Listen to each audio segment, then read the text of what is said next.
Welcome back to another story on Infidelity Tales Lab.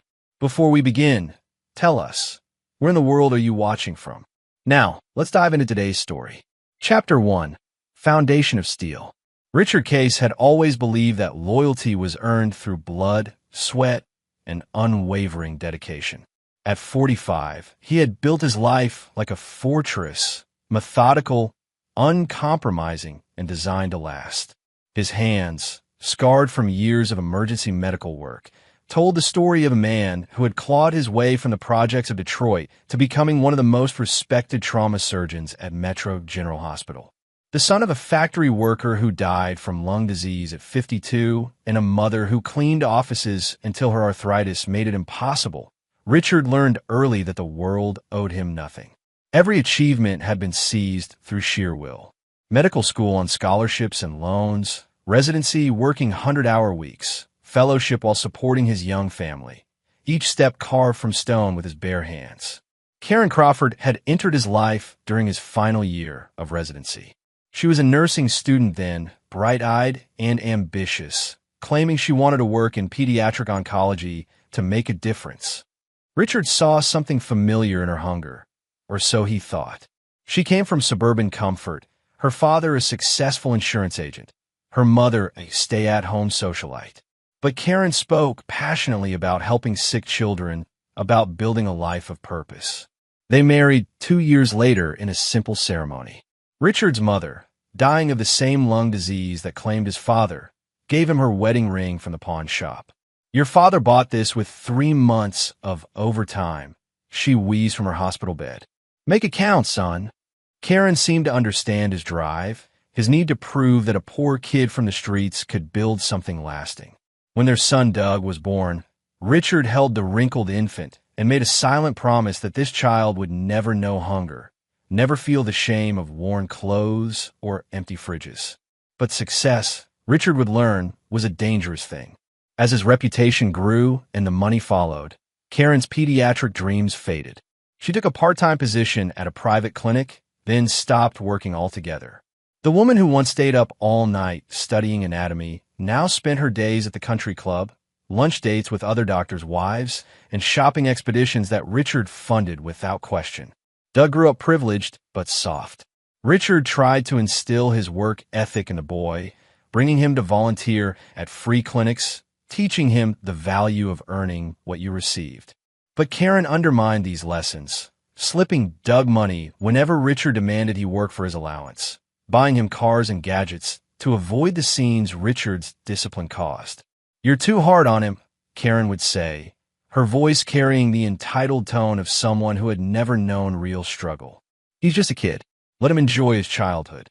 Richard bit his tongue, remembering his own childhood, government cheese, hand-me-down clothes, watching his father cough blood into a rag he couldn't afford to replace. He worked longer hours, took on more surgeries, told himself that providing for his family was his highest calling. The warning signs were there, invisible to a man who had trained himself to see only solutions, not problems. Karen's late nights became frequent, her explanations vague. She joined a yoga studio, then a book club, then started volunteering at various charities that seemed to require an unusual number of evening commitments. Doug, now 19, and in his sophomore year at an expensive private college Richard was funding, grew increasingly hostile during his visits home. The young man who once looked up to his father now treated him with barely concealed contempt, parroting phrases about toxic masculinity and patriarchal oppression that Richard recognized as academic jargon designed to disguise disrespect. "Dad, you need to evolve," Doug had said during Christmas dinner 6 months ago, his voice carrying Karen's condescending tone. "The world isn't about grinding yourself into the ground anymore.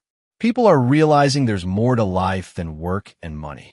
Richard had looked at his son, soft hands that had never known real labor, expensive clothes bought with money Richard earned through 18-hour days, a college education that cost more than Richard's father made in 5 years, and felt something cold settle in his chest. But he said nothing. He never said anything. Richard Case had learned long ago that actions mattered more than words, that results spoke louder than complaints.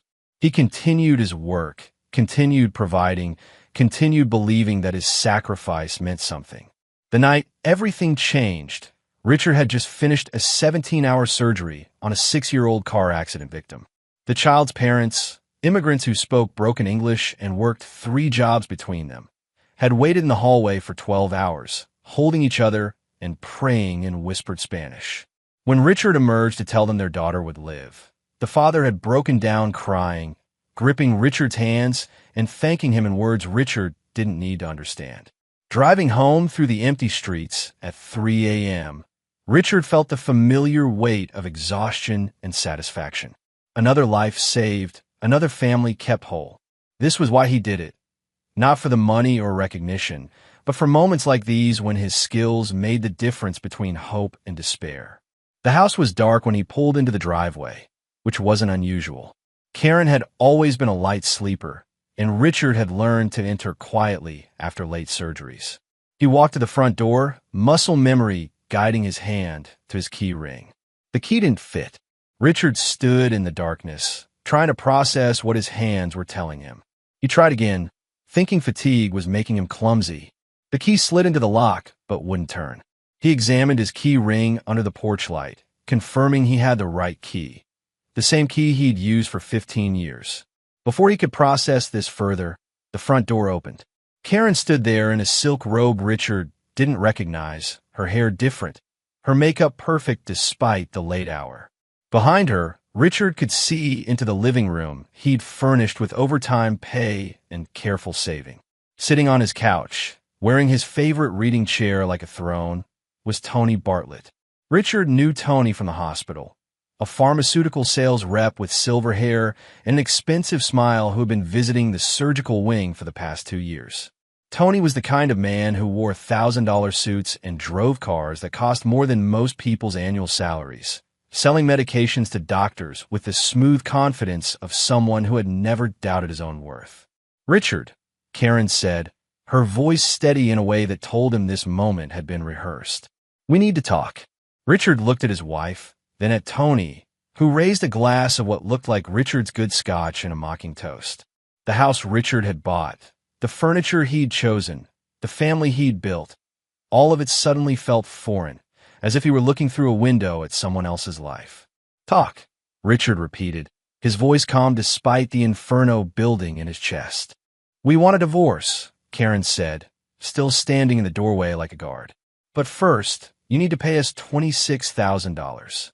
Richard's surgical training kept his expression neutral even as his mind raced. "Us, Tony and I have been planning a trip to Europe," Karen continued, her tone casual, as if she were discussing the weather. "We think it would be good for everyone if you helped make that happen."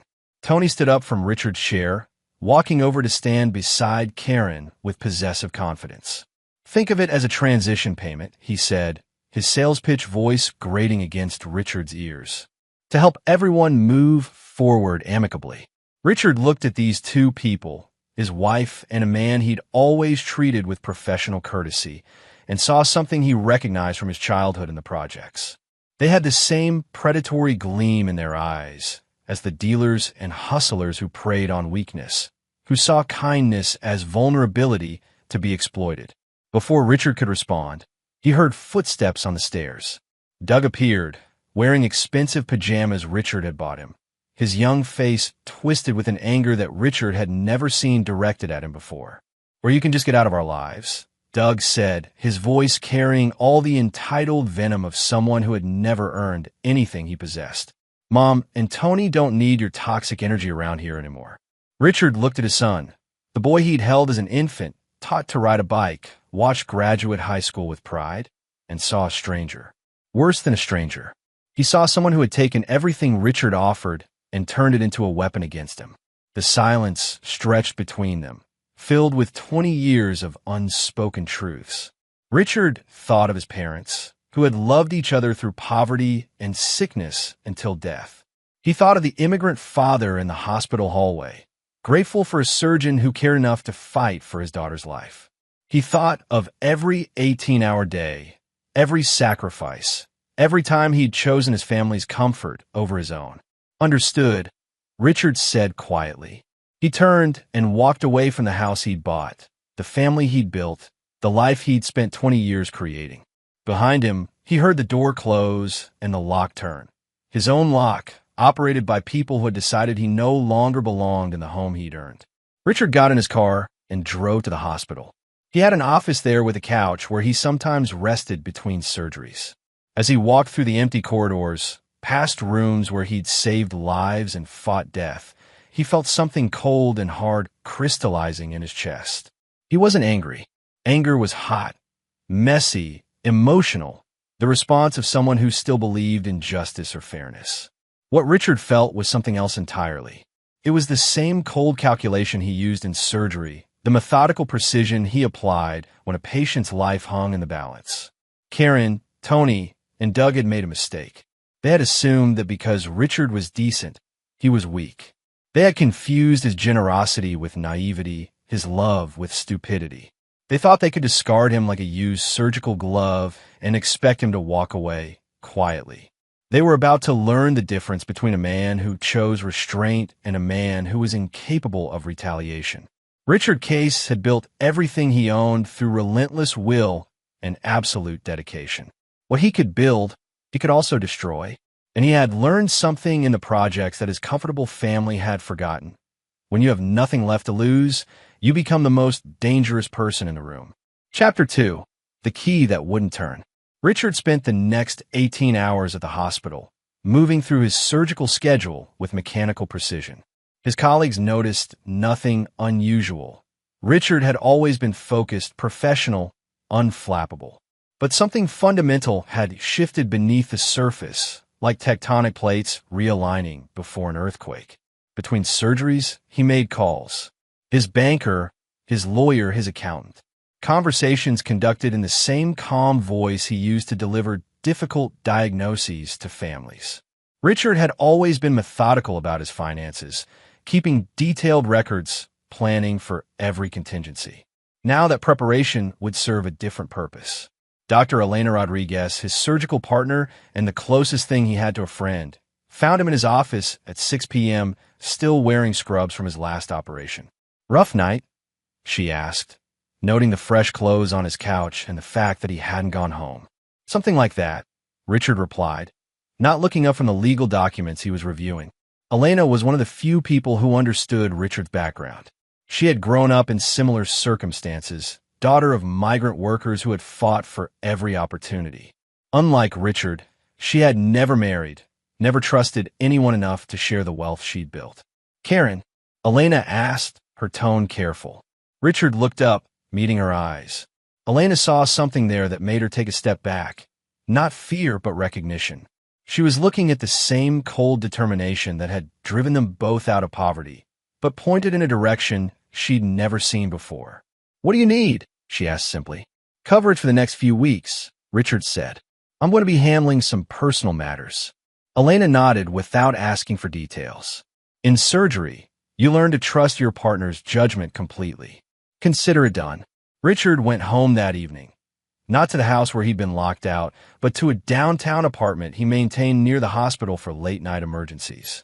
It was sparse, functional, containing only what he needed for work. As he sat in the single chair, looking out at the city lights, he began to plan. The next morning, he returned to the house. This time, he came prepared. Karen answered the door, looking irritated at being disturbed. She wore workout clothes that probably cost more than some people's rent, her hair pulled back in a style that required professional maintenance. "Richard," we agreed. "No," Richard interrupted, his voice calm. "You spoke. I listened. Now I'm responding." He handed her an envelope. Inside was a cashier's check for $26,000, drawn on an account she didn't know existed. Karen's eyes widened as she looked at the amount. "Thank you," she said, her tone shifting to something almost conciliatory. "I knew you'd understand. This is better for everyone." Richard nodded. "There's also this." He handed her a second envelope. This one contained divorce papers, already filled out and requiring only her signature. Karen flipped through them quickly, her expression growing confident as she saw the generous settlement terms.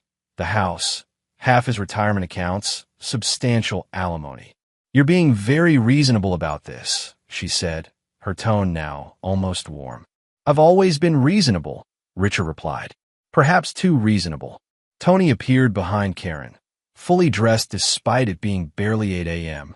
He extended his hand to Richard with the casual confidence of a man who believed he'd won. No hard feelings, Doc, Tony said, his smile practiced and hollow. Sometimes these things just happen. Richard looked at the extended hand for a long moment, then back at Tony's face. He didn't take the hand. Indeed they do, Richard said quietly. Doug emerged from the kitchen, eating cereal from a bowl Richard had bought for him years ago. The young man looked at his father with undisguised contempt. About time you accepted reality, Doug said, his tone carrying all the cruel dismissiveness of youth. Maybe now you can find someone who actually appreciates your workaholic lifestyle. Richard studied his son, this person he had raised, educated, provided for, and saw clearly what he had created. Doug had never known struggle, never faced real consequences, never learned that actions had prices that couldn't be paid by someone else.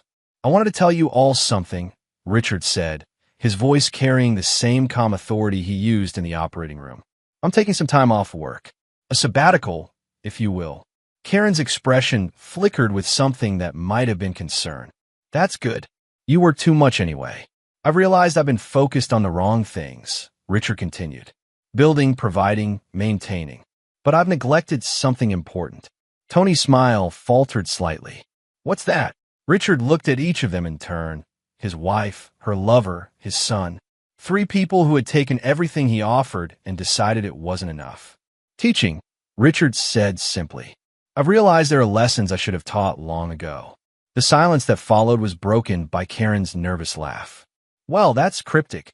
Anyway, Tony and I have a flight to catch next week. The Europe trip, remember? Richard nodded. 26,000 should cover it nicely. First-class accommodations, I assume. Actually, Tony said, his sales instincts kicking in, we were thinking of extending the trip. Maybe making it 6 weeks instead of 3. See more of the continent. Ambitious, Richard said. I hope you've done your research. Europe can be challenging for unprepared travelers. Something in his tone made Karen look at him more carefully. What do you mean? Richard smiled for the first time since arriving. It wasn't a pleasant expression. Nothing specific. Just that sometimes people find themselves in situations they're not equipped to handle. Language barriers, cultural differences, unfamiliar legal systems. The kind of problems that money can't always solve. Tony's confidence wavered. Are you threatening us? Threatening. Richard's voice carried genuine surprise. I'm a surgeon, Tony. I save lives for a living. I'm simply observing that travel can be unpredictable. Richard turned to leave, then paused at the door. Oh, and Doug, I made some changes to your college funding arrangements. Nothing drastic, just shifting to a performance-based system. Your grades will determine your allowance going forward. Doug's face darkened. You can't do that. Mom, your mother is welcome to fund your education herself, Richard said mildly. I'm sure her new lifestyle will accommodate that expense. Karen's face went pale as the financial implications hit her. Richard, you can't just. I can do whatever I choose with money I earn, Richard replied. Just as you can do whatever you choose with the choices you make. He left them standing in the doorway of the house he'd bought, holding the money he'd given them, beginning to realize that Richard Case wasn't going to disappear quietly into whatever corner they'd imagined for him. Richard drove back to his apartment and began phase 2 of his plan. He opened his laptop and started making calls to contacts he'd cultivated over 20 years of medical practice. Lawyers, private investigators, forensic accountants, professionals who understood that sometimes justice required tools the law couldn't provide. By evening, he had a team assembled. People who worked in the shadows of legitimate business, who understood that wealthy men sometimes needed problems solved discreetly. Richard had never needed their services before, but he'd always been careful to maintain relationships with people whose skills might prove valuable. The next morning brought the first response to his planning. Karen called his cell phone at 6 a.m., her voice tight with panic. Richard, there's something wrong with my credit cards. They're all being declined. That's odd, Richard said, though he was unsurprised. One of his first calls had been to his credit card companies, canceling all accounts where Karen was an authorized user. Perfectly legal, completely within his rights, as the primary account holder. How am I supposed to pay for anything? Karen demanded. The same way most people do, Richard replied. With money you earn or savings you've accumulated. I don't have access to cash right now. You have $26,000, Richard pointed out. That should cover immediate expenses. That's for the Europe trip. Then I suppose you'll need to choose between immediate necessities and future travel, Richard said calmly. Unless, of course, Tony has resources of his own to contribute. The silence on the other end told Richard everything he needed to know about Tony's financial situation. Pharmaceutical sales paid well, but Tony's lifestyle suggested he spent every dollar he made on maintaining his image. This is petty, Richard, Karen said, her voice now pleading. We agreed to be civilized about this. I'm being completely civilized, Richard replied. I'm simply adjusting my spending priorities. Surely you understand that my resources should support my priorities, not yours. Karen hung up without another word. That afternoon, Doug called with similar complaints. His credit cards, his car insurance, his cell phone plan, all canceled. All things Richard had been paying for that were registered in Doug's name. You can't just cut me off, Doug shouted into the phone. I can, and I have, Richard said simply. You're 19 years old. Most people your age support themselves. I'm in college. Then perhaps you should consider how college gets funded, Richard replied. Student loans are available, as are part-time jobs. I put myself through medical school working in restaurants and warehouses. I'm sure you'll find a way. Mom said you're being psycho about this divorce. Richard paused, considering his response. I'm not being psycho, Doug. I'm being precise. There's a difference, though I understand it might be difficult for you to recognize. That evening, Richard received a visit from Tony. The pharmaceutical rep arrived at Richard's apartment building, somehow having obtained the address, and convinced the doorman to let him up. When Richard answered his door, Tony looked haggard, his usual polish replaced by desperate anxiety. We need to talk, Tony said, pushing past Richard into the sparse apartment. About what? Richard asked, closing the door. About what you're doing to Karen, Tony said, turning to face him. This passive-aggressive bullshit needs to stop. Richard studied Tony's face. The weak chin, the calculated smile, now replaced by genuine worry. The expensive clothes that couldn't hide the soft body of a man who had never faced real adversity. I'm not doing anything to Karen, Richard said quietly. I'm simply withdrawing my support. There's a difference. She depends on you financially. Then perhaps she should have considered that before deciding she no longer wanted to be married to me, Richard replied. Actions have consequences, Tony. Surely a successful businessman like yourself understands that principle. Tony's composure cracked further.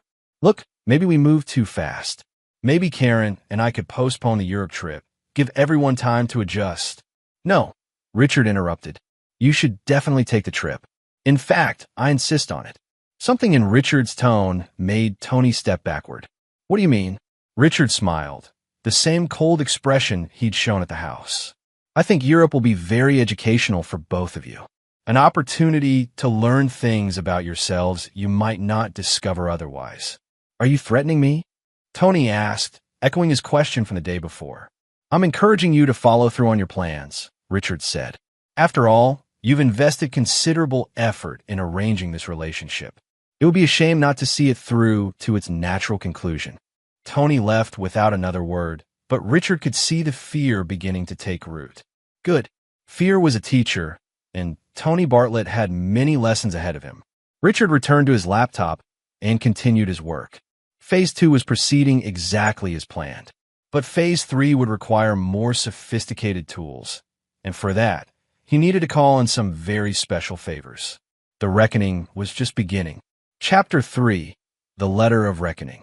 Richard spent the next 3 days in preparation, working with a methodical precision that had made him one of the country's finest trauma surgeons. But instead of saving lives, he was planning their systematic destruction.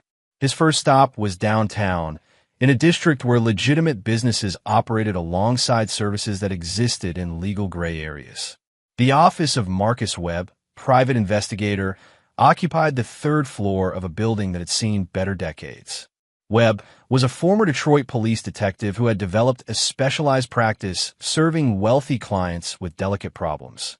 Dr. Case, Webb said, rising from behind a desk covered in surveillance photos and legal documents. Elena Rodriguez said you might need my services. Webb was a lean man in his 50s, with the watchful eyes of someone who had seen enough human weakness to surprise him. He dressed well, but not expensively, cultivated to blend into backgrounds while observing everything. I need comprehensive background investigations on 3 individuals, Richard said, placing a folder on Webb's desk. Financial records, employment history, legal issues, personal relationships, medical records where accessible. I want to know everything. Webb opened the folder and glanced at the names. Karen Crawford, Tony Bartlett, Doug Case. His expression didn't change, but Richard caught the slight tightening around his eyes. Your family, Webb observed. Former family, Richard corrected. How quickly can you work? Depends how deep you want me to go, Webb replied. Surface level a week. Complete psychological and financial profiles, 3 to 4 weeks. I have time, Richard said, but I need it done quietly. No contact with the subjects, no electronic traces they could discover. Webb nodded. My specialty. There will be expenses, court records, database access, surveillance equipment. Richard placed a cashier's check on the desk. $50,000. Webb's eyebrows rose slightly. That should cover expenses, Richard said, and ensure priority attention. Webb pocketed the check. Consider it done. Richard's next stop was even more discreet. The law offices of Morrison & Associates occupied an entire floor of a downtown high-rise, their client list reading like a who's who of Detroit's most powerful families. Janet Morrison herself was a legend in legal circles, a woman who had built her practice on the premise that every problem had a solution if you were willing to pay for the right kind of expertise. Morrison was in her 60s, silver-haired and sharp-eyed, wearing a suit that cost more than most people's monthly salary. She received Richard in her corner office overlooking the Detroit River, her manner suggesting this was not her first conversation with a wealthy man seeking unconventional solutions. Dr. Case, she said, gesturing to a leather chair. Elena Rodriguez speaks very highly of you. She mentioned you might need specialized legal advice. I need to understand the boundaries of what's possible, Richard said. Within the law, but utilizing every available option. Morrison smiled. My favorite kind of case. What are we dealing with? Richard outlined the situation in clinical terms. The affair, the demand for money, the son's betrayal, the need for consequences that would be both legal and comprehensive. Revenge through litigation, Morrison mused. It's an art form, really. The key is using the legal system as a scalpel rather than a hammer. I want them to understand that actions have prices, Richard said. Prices that compound over time. Oh, Dr. Case, Morrison said, her smile widening. I think we're going to work very well together. They spent 2 hours discussing strategies. Morrison's approach was elegant in its brutality, using tax law, contract obligations, and civil procedures to create cascading legal problems that would consume time, money, and peace of mind. The beauty of this approach, Morrison explained, is that it's completely legal, but it creates the kind of sustained pressure that most people aren't equipped to handle. Like water torture, but with filing deadlines and court appearances. Richard left Morrison's office with a preliminary plan that would take months to fully implement, but would begin affecting his targets immediately. The legal system, he was learning, could be a wonderfully efficient weapon when wielded by someone who understood its nuances. That evening, Richard returned to his apartment and composed a letter. He wrote it by hand, using a fountain pen his mother had given him when he graduated medical school. The paper was expensive, cream-colored with his personal letterhead embossed at the top. The letter was addressed to Karen, but intended for all 3 of them. He wrote it carefully, each word chosen with surgical precision. Karen, by the time you read this, you will have discovered the first phase of adjustments to our relationship. The financial changes are not punitive. They are educational. You have chosen to end our marriage and build a new life with Tony. I respect that choice and support your right to make it. However, choices have costs, and costs have consequences. You have lived for 20 years supported by income you did not earn, in a lifestyle you did not build, with resources you did not create. Now you'll have the opportunity to discover what your choices are worth when they stand on their own merit. Doug, I know you will read this as well. You have decided that your father's toxic energy is unwelcome in your life. I accept that decision. You are now free to build your life using your own energy, resources, and determination. I am confident this will be a valuable learning experience. Tony, you have successfully acquired a woman and a lifestyle that previously belonged to another man. Congratulations. You now have the responsibility for maintaining both. I trust your pharmaceutical sales skills will prove adequate to the challenge. I want you all to understand something important. This is not anger. Anger is emotional, temporary, and ultimately forgiving. This is precision. It is calculated, permanent, and absolute. You made a simple error in judgment. You confused my willingness to provide for my family with weakness. You mistook my love for stupidity. You assumed that because I worked hard to build something, I would be unwilling to destroy it when it was taken from me. You were wrong. Over the coming weeks and months, you will discover the difference between someone who chooses restraint and someone who is incapable of retaliation. You will learn that everything you thought you knew about Richard Case was the version of myself I showed you when I believed you were worth protecting.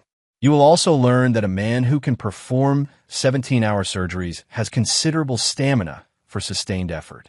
A man who can make life or death decisions under pressure is comfortable with permanent consequences. A man who grew up in poverty understands how quickly comfort can disappear. I am not taking revenge against you. I am simply removing the shields I provided and allowing you to experience the natural consequences of your choices. What happens next will be entirely the result of your own actions and decisions. Do not attempt to negotiate with me. Do not ask for mercy or understanding. Do not expect forgiveness or reconciliation. Those possibilities ended the moment you asked me to pay for your vacation with your lover. You wanted me out of your lives. Your wish is granted. You wanted to discover who you are without my support. That discovery begins now. You wanted freedom from my expectations and standards. You now have complete freedom to meet your own. I suggest you use your trip to Europe wisely. It may be the last luxury vacation you experience for quite some time. Respectfully, Richard Case. P.S. Doug, your final grades will determine whether your tuition for next semester is paid. I suggest you study hard. Your new stepfather's income may not cover the shortfall. Richard sealed the letter in an envelope and wrote Karen's name across the front in his careful handwriting. He would deliver it tomorrow morning, just before their scheduled departure for Europe. Then he returned to his computer and began phase 3 of his plan. Webb's initial research was already yielding interesting results. Tony Bartlett, it seemed, had a more complicated financial situation than his appearance suggested. Karen's spending patterns showed a woman who had never learned to distinguish between wants and needs. Doug's academic performance was mediocre despite attending an expensive school. All useful information, all leverage points that could be exploited with the right pressure applied at the right time. Richard worked until dawn, cross-referencing data, building profiles, constructing a matrix of vulnerabilities that could be activated in sequence. By the time the sun rose over Detroit, he had a comprehensive battle plan that would unfold over the next 6 months. Phase 1 had been financial, removing his support and forcing them to face their actual resources. Phase 2 would be legal, using Morrison's expertise to create sustained pressure through legitimate channels. Phase 3 would be psychological, systematic isolation, and social consequences that would compound over time. Phase 4 would be personal, direct confrontation when they were weakened and vulnerable. Richard showered, dressed in one of his best suits, and drove to the house where he'd lived for 15 years. Karen's car was in the driveway, packed with expensive luggage for the European vacation. Tony's BMW sat beside it, equally loaded with bags and golf clubs. Richard knocked on the front door of his former home. When Karen answered, she looked surprised to see him, but not particularly concerned. She was dressed for travel in clothes that probably cost more than many people's monthly salary. "Richard," she said, her tone carefully neutral. "We're just leaving for the airport." "I know," Richard said, handing her the envelope. "I wanted to give you this before you left." Karen took the letter, her expression puzzled. "What is it?" "A farewell note," Richard said simply. "Something to read on the plane?" Tony appeared behind Karen, checking his expensive watch with irritated impatience. "We need to leave in 10 minutes or we'll miss our flight." "Of course," Richard said. "Don't let me delay you." Doug emerged from the house, carrying the last of the luggage. He looked at his father with the same contempt as before, but Richard noticed something new in his expression, a flicker of uncertainty. "See you around, Dad," Doug said, his tone attempting casualness but missing the mark. "Yes," Richard replied quietly. "You will." The three of them loaded into Tony's BMW and pulled out of the driveway. Richard watched them leave, then walked to his car and followed at a distance. He wanted to be sure they actually boarded the plane. At the airport, Richard watched from the departure lounge as Karen opened his letter. He was too far away to hear her reaction, but he could see her face go pale as she read. She showed the letter to Tony, whose expression shifted from confusion to alarm. Doug read it over their shoulders, his young face contorting with anger. They looked around the terminal as if searching for Richard, but he had positioned himself where he could observe without being seen. After several minutes of heated discussion, they proceeded to their gate. Richard remained until he saw their plane taxi away from the terminal. They were gone. Phase 1 was complete. Richard drove back to his apartment and opened his laptop.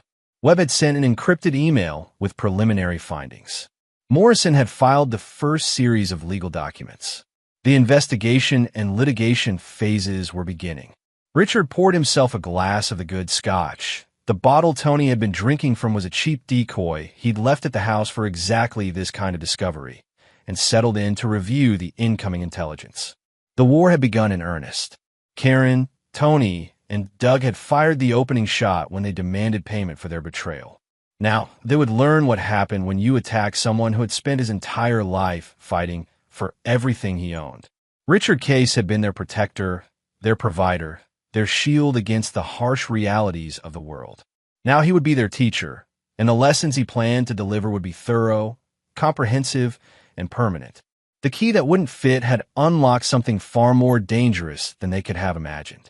Chapter 4. The Art of Pressure. 3 days into Karen and Tony's European vacation, Richard received the first reports from his surveillance team. The couple had arrived in London as planned, checked into an expensive hotel in Kensington, and immediately begun the kind of extravagant spending that suggested they viewed the trip as a celebration of their victory over the foolish husband they'd left behind. Richard studied the photographs Webb's contact had provided. Karen and Tony dining at Michelin-starred restaurants, shopping on Bond Street, taking private tours of landmarks. They looked relaxed, happy, convinced they had successfully discarded the burden of Richard's presence from their lives. They had no idea that their every move was being documented, their every purchase tracked, their every conversation in public spaces monitored by professionals who specialized in making the invisible visible. Phase 1 of their education begins today, Richard said to Janet Morrison as they met in her office to review the legal filings.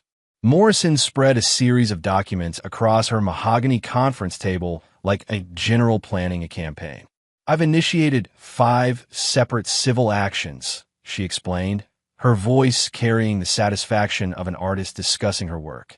"Each one is perfectly legitimate, but collectively they create a web of legal obligations that will consume significant time and resources."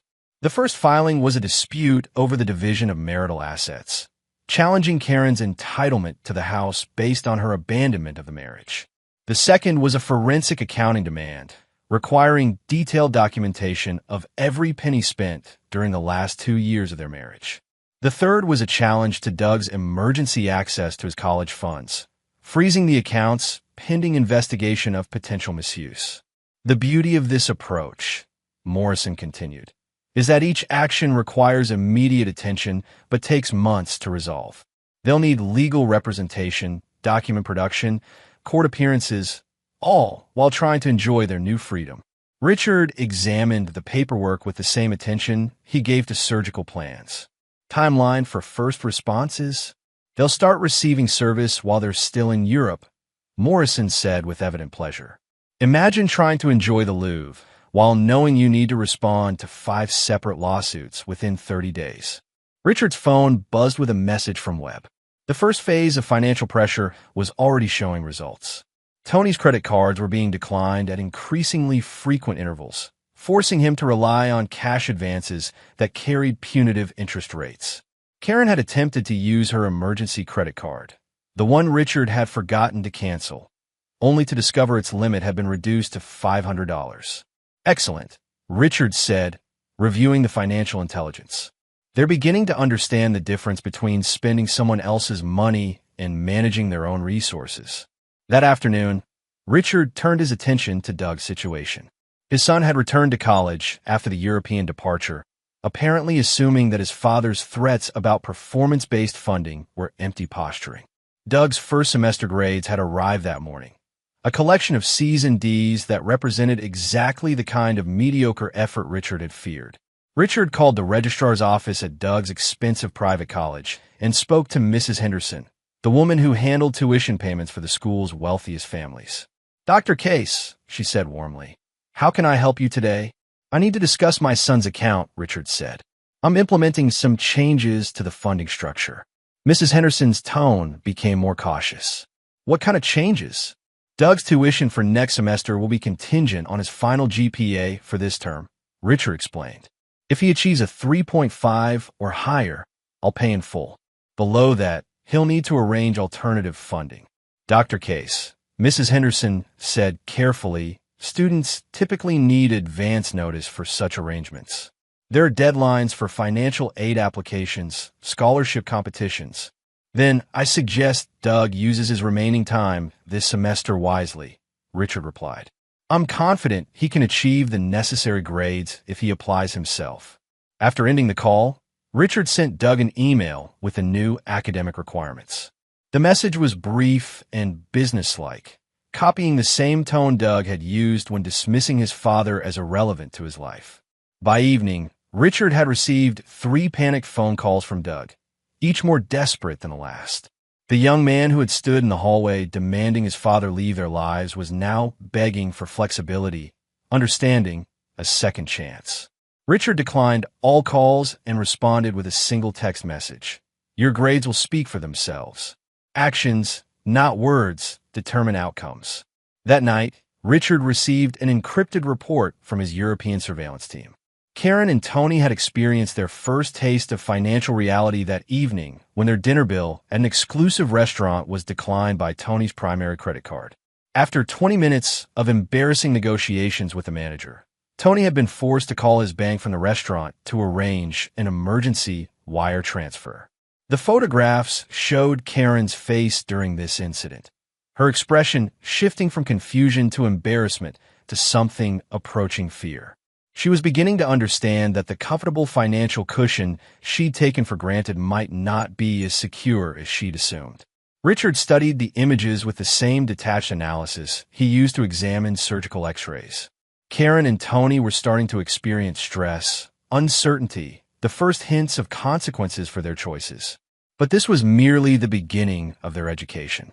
The next morning brought Richard's first direct communication from the European front. Karen called the cell phone at 3 a.m. Detroit time, which meant it was 9 a.m. in London, early enough that she'd probably been awake all night worrying. "Richard," she said, her voice tight with controlled panic, "we need to talk." "Do we?" Richard replied, his tone politely interested. "These legal papers," Karen continued. "This is insane. I have lawyers in London demanding I appear in Detroit courts next week. How am I supposed to handle this from Europe?" "Carefully," Richard suggested. "I imagine international legal coordination requires considerable planning and expense." "You can't be serious about this," Karen said, her voice rising. "These lawsuits are frivolous. No judge will." "On the contrary," Richard interrupted gently. "Each filing addresses legitimate concerns about asset division, financial accountability, and parental obligations. Any competent attorney will confirm that these are serious legal matters requiring serious attention." The silence on the international line stretched long enough that Richard wondered if the call had dropped. Finally, Karen spoke again, her voice smaller. "What do you want, Richard?" "Want?" Richard repeated, as if the question confused him. "I want you to enjoy your vacation, Karen. I want you to experience the freedom you chose. I want you to discover who you are when you're standing on your own merit instead of on the foundation I built." "This isn't fair," Karen said, her voice breaking slightly. "Fair?" Richard's tone remained calm, conversational. "You decided our 20-year marriage was worth $26,000. You demanded payment from a man you betrayed to fund a vacation with your lover. You enlisted our son to deliver ultimatums in his own home. But you're concerned about fairness?" Karen began to cry. Not the manipulative tears Richard had seen during arguments, but the genuine desperation of someone who was beginning to understand the scope of their miscalculation. "I never meant for things to go this far," she said through her sobs. "Yes, you did," Richard replied quietly. "You meant exactly this.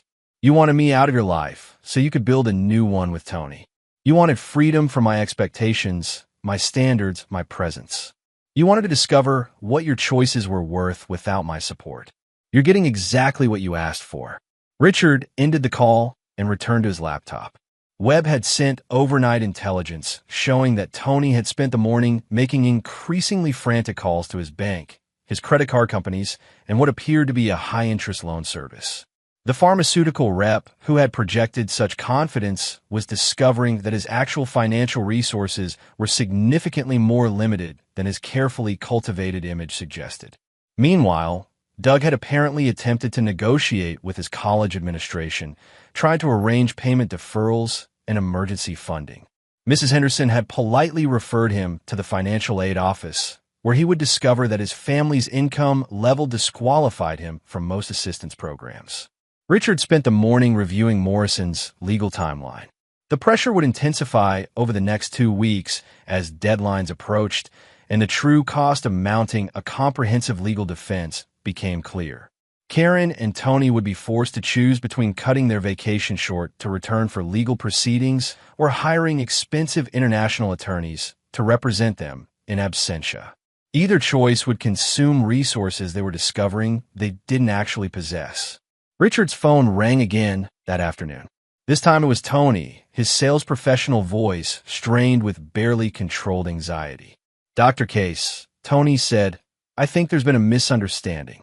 "About what?" Richard asked politely. "About the legal situation," Tony continued.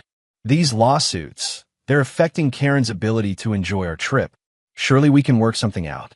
"I'm afraid I don't understand," Richard said. "What aspect of the legal proceedings would you like me to explain?" Tony's composure cracked slightly. "Look, maybe we moved too fast with the divorce talk. Maybe Karen and I could postpone our plans, give everyone time to cool down." "No," Richard interrupted. "You were quite clear about wanting me out of your lives. I respect that decision. These legal matters are simply the natural consequence of dissolving a 20-year marriage.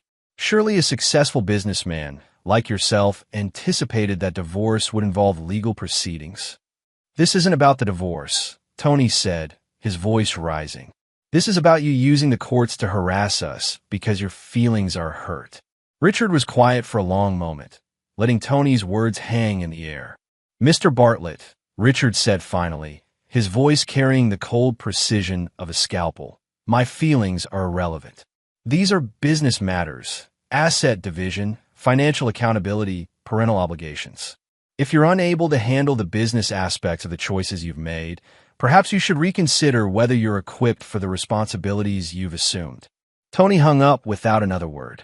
That evening, Richard received confirmation that Karen and Tony had attempted to extend their stay in London, but were unable to secure additional credit for hotel expenses. They had been forced to move to significantly cheaper accommodations and were cutting their trip short by a week. The education was proceeding exactly as planned. They were learning that actions had costs, that costs had consequences, and that some consequences couldn't be avoided by charm, negotiation, or emotional appeals. But this was still just the beginning. Richard Case had spent his entire life building things methodically, patiently, with absolute attention to detail. He was applying those same skills to destruction, and he had barely started to show them what he was truly capable of when his restraint was removed. Phase 2 was about to begin, and it would be considerably more educational than anything they had experienced so far. Chapter 5. The European Lesson. Web surveillance team reported that Karen and Tony had been forced to move to a youth hostel in London, a dramatic fall from the luxury hotel where they'd started their celebration vacation. The photographs told a story of two people discovering that $26,000 disappeared much faster when you weren't accustomed to managing your own expenses. Richard studied the images with clinical interest. Karen looked haggard, her usually perfect appearance showing the strain of 3 days trying to manage a crisis from 3,000 miles away. Tony appeared even worse, his expensive clothes wrinkled, his confident smile replaced by the hollow stare of a man watching his carefully constructed image collapse in real time. "They're learning," Richard said to Elena Rodriguez as they reviewed surgical schedules in his office. "The difference between spending someone else's money and managing your own resources." Elena glanced at the surveillance photos Richard had left open on his desk.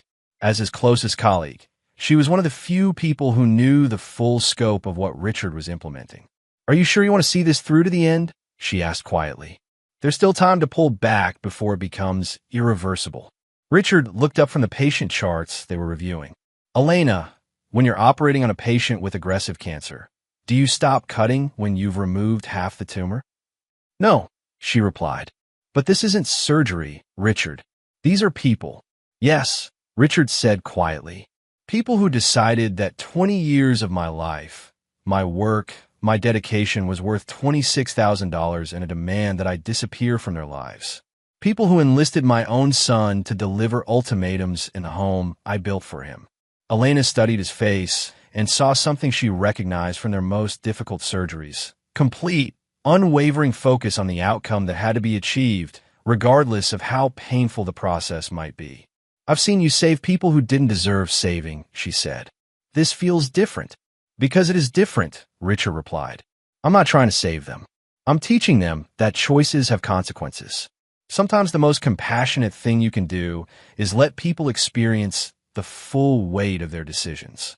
That afternoon, Richard received a call from Morrison with an update on the legal proceedings.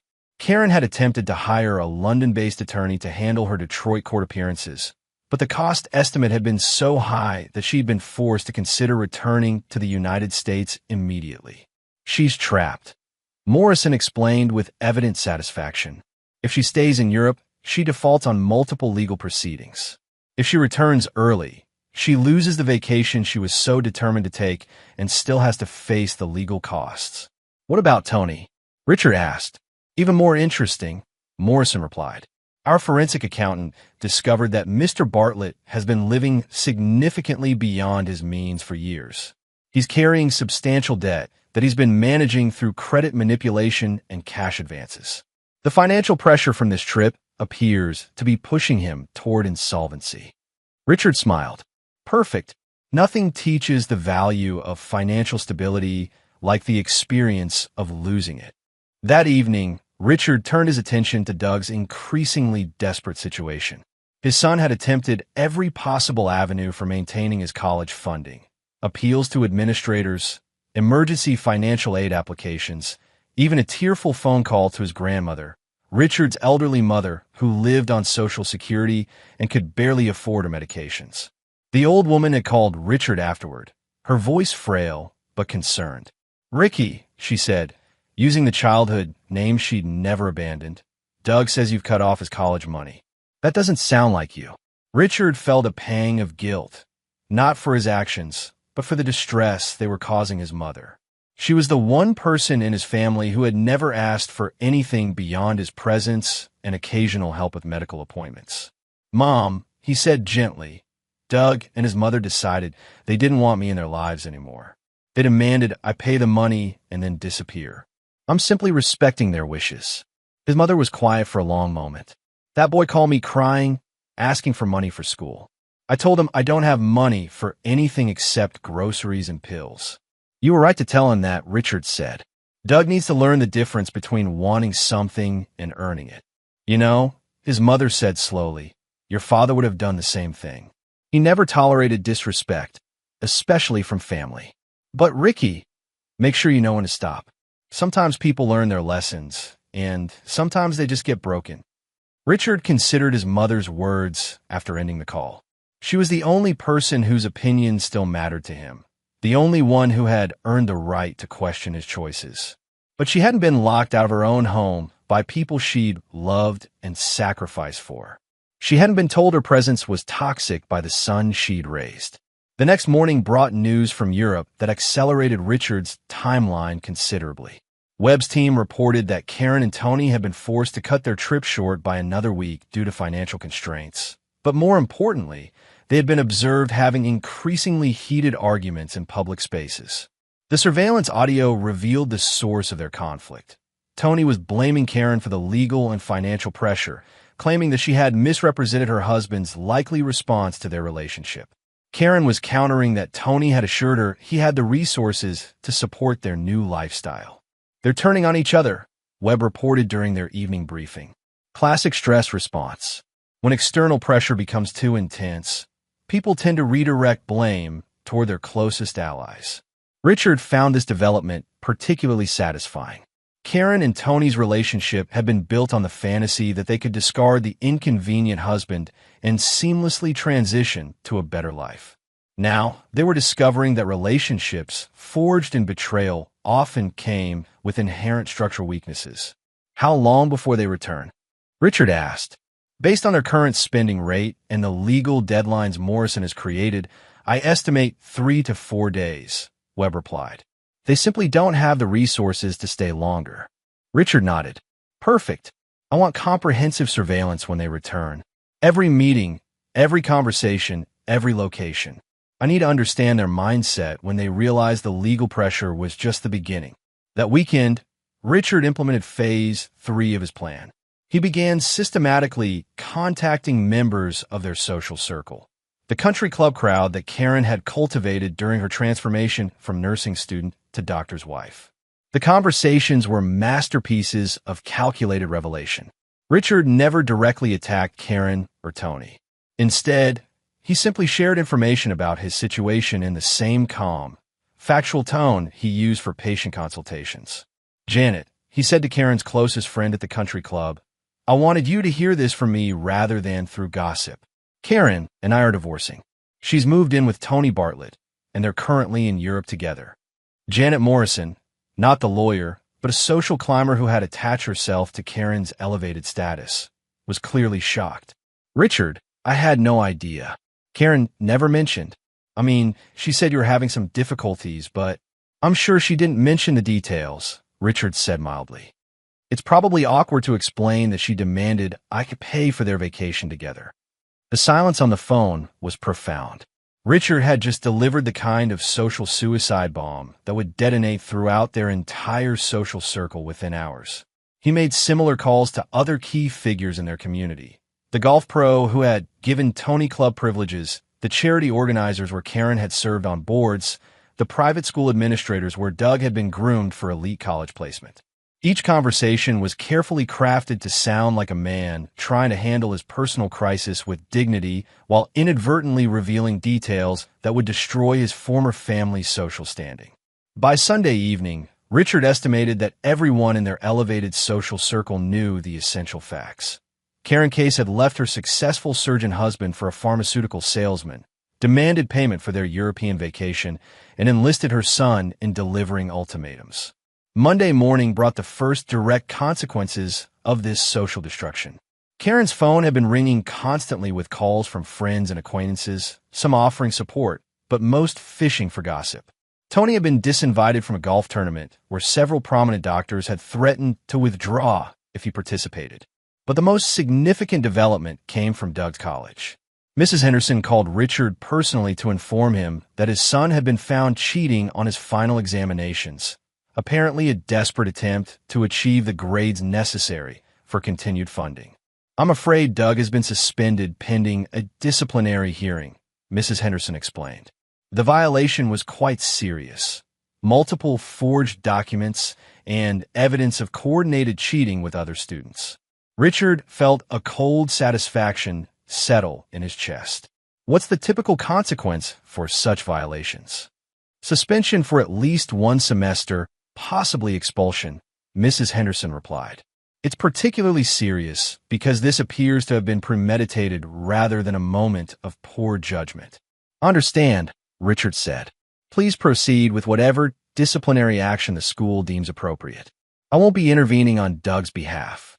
That afternoon, Richard received his first communication from Doug in days. His son's voice message was barely coherent through tears and panic.